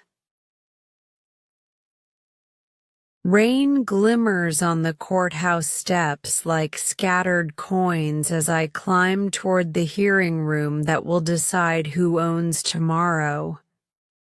Two television crews jostle for angle. Somewhere in the scrum, a protester waves a red paper crane atop a broom handle. The city, once content to watch from apartment windows, now turns up in person, impatient for verdicts. Inside, oak doors hush behind me, and the hush swells. This is no jury box affair. It is a public integrity tribunal convened under emergency order, its benches packed with civil engineers, union reps, students clutching civics textbooks still warm from backpacks. Every face seems wired to a live feed of its own pulse. At the front, 3 magistrates preside beneath a state crest newly scrubbed of tarnish. An empty witness chair, plain maple, chain of custody tag dangling from one leg, waits beneath the Klieg lights. I feel its gravity tug at my nerves. Another vacant seat daring someone to occupy it with truth. A testimony in full clerk calls Special Investigator Arthur Hayes. Microphones bloom. Dawn, seated behind boxes of Archeos drives, lifts. Her chin, silent encouragement. I cross to that wooden chair and sit. No uniform, only a gray suit patched at the elbows. Symbols matter. And today I wish to look like work in progress rather than finished authority. Questions begin. Chain of eye. Custody. Motive for late-night infiltration. Relationship to unidentified whistleblower. I answer without varnish. Chain of custody. Documented in triplicate. Logged with Federal Lockbox Receipt 814C. Motive. Prevent destruction of public records scheduled for 0330. Relationship. The whistleblower asked for nothing except daylight. When counsel for the defense accuses me of enabling cyber theft, I reply, information that belongs to the public cannot be stolen from it.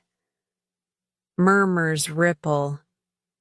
The lead magistrate raps once for order, but I can taste the shift. Fear is losing. Altitude. Collateral truths.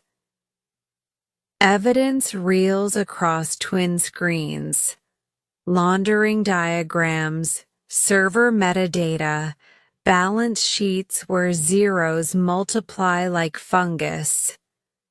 The room inhales each revelation, scandal by scandal. Yet the slide that draws a collective gasp is simpler.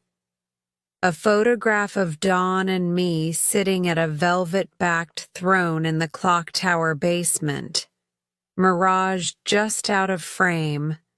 Her shadow the only proof she was ever there. Opposing counsel leaps. Exhibit shows coordination with a known felon. Dawn stands. Coordination with reality, she counters. Felon or no, the facts proved true. An engineer in the gallery shouts, "Give her amnesty." The bailiff quiets him, but the idea hangs, radiating. Internal Affairs, last card. During recess, Internal Affairs Agent Stockton corners me near the water cooler. His file folder bulges like a black cloud. You broke half the operational code of this department, he snarls. IA recommends termination. I sip lukewarm water. Funny timing. Recommending after evidence wins daylight. He glares. You really think the public will forgive a cop who colluded with a thief? Public already did, I say, nodding toward the lobby where spectators fold souvenir cranes. They forgive action more than stagnation. Stockton slams the folder shut. You'll never wear that badge again. I look at the temporary pin on my lapel. That's the idea. 4. Verdict and vacuum. Evening settles by the time magistrates deliver judgment. Archeos licenses are suspended. Halleck and 11 officials bound over for trial. Emergency oversight of all city infrastructure to commence under independent civilian board. Applause detonates, a thunderclap in wood. But the ruling holds a coda.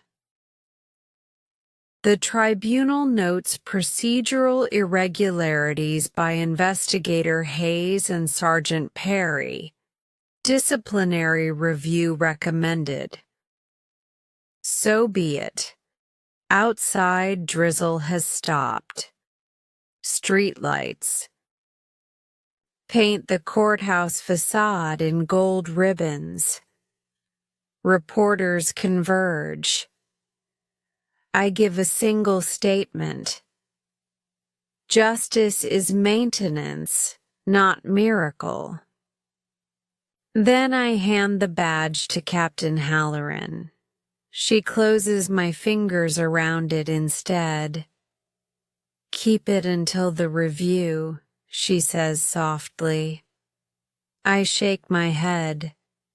This badge belongs to a system I just outgrew. I press it back into her palm, squeeze. Her eyes shine. Pride, sorrow, maybe envy of someone who can lay a symbol down and still stand. 5. Crossing the river without uniform.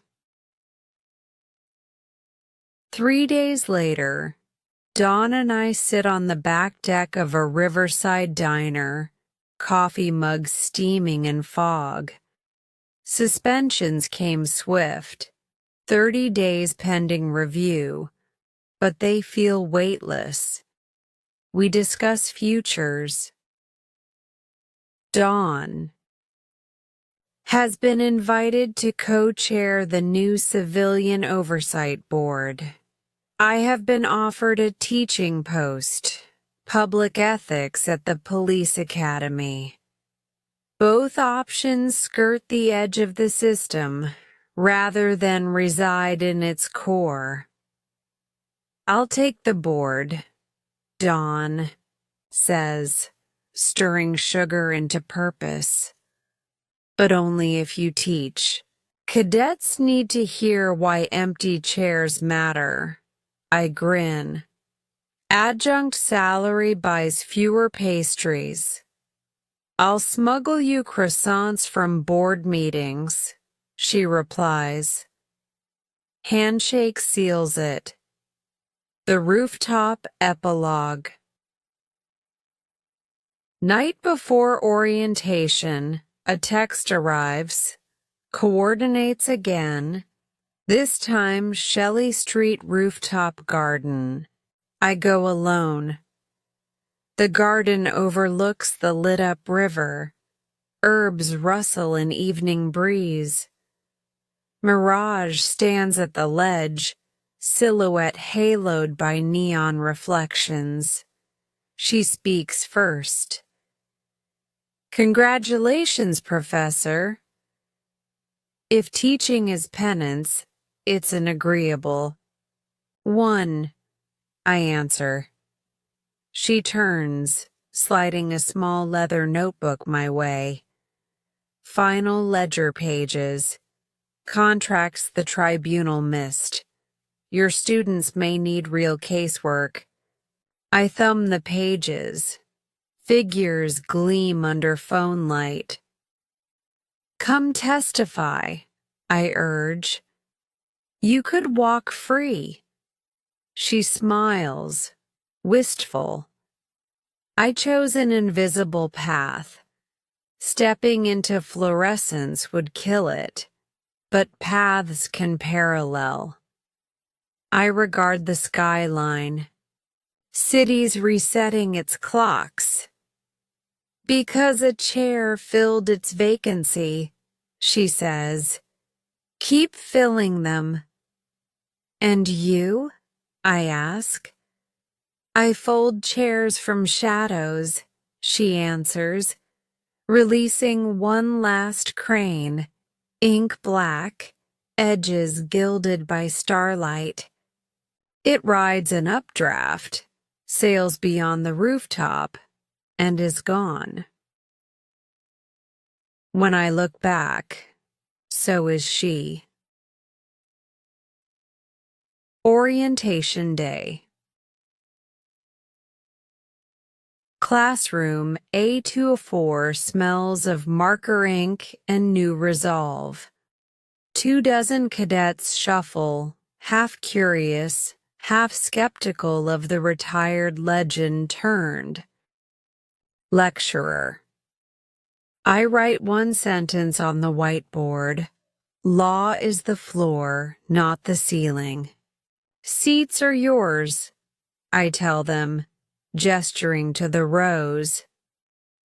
But remember, empty chairs exist outside this room. Your oath is to find them and sit. One recruit raises a hand.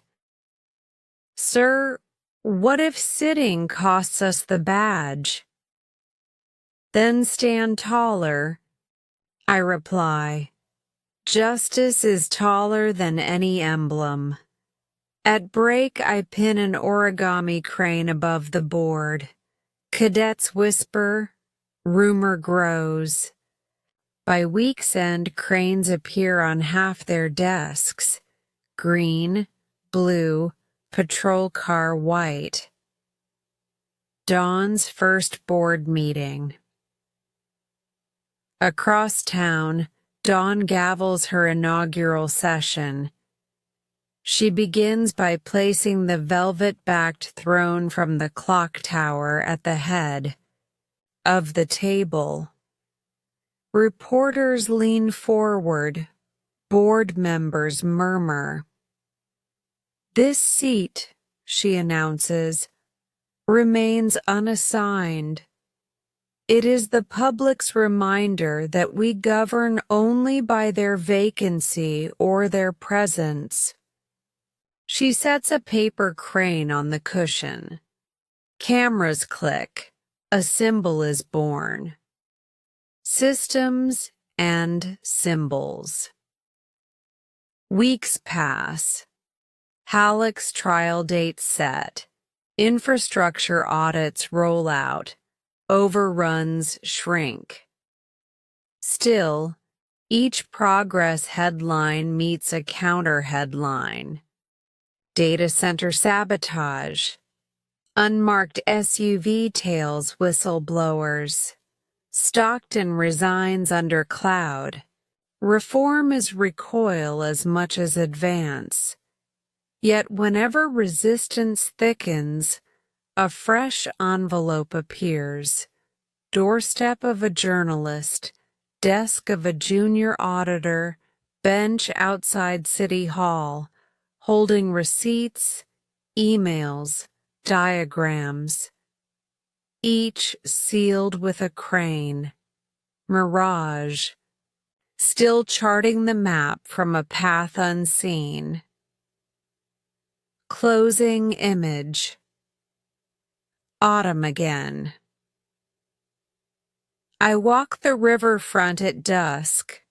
Lanterns from the cultural festival bob on water, red suns drifting. Ahead, a new pedestrian bridge. Budget once bloated, now trimmed, opens. With a ribbon-cutting ceremony. Dawn stands on the dais, scissors raised. I linger at the crowd's edge. As ribbon falls, applause rolls across the water. For a moment I glimpse a solitary figure leaning on the opposite bank railing, hood low, arms folded. She raises a hand.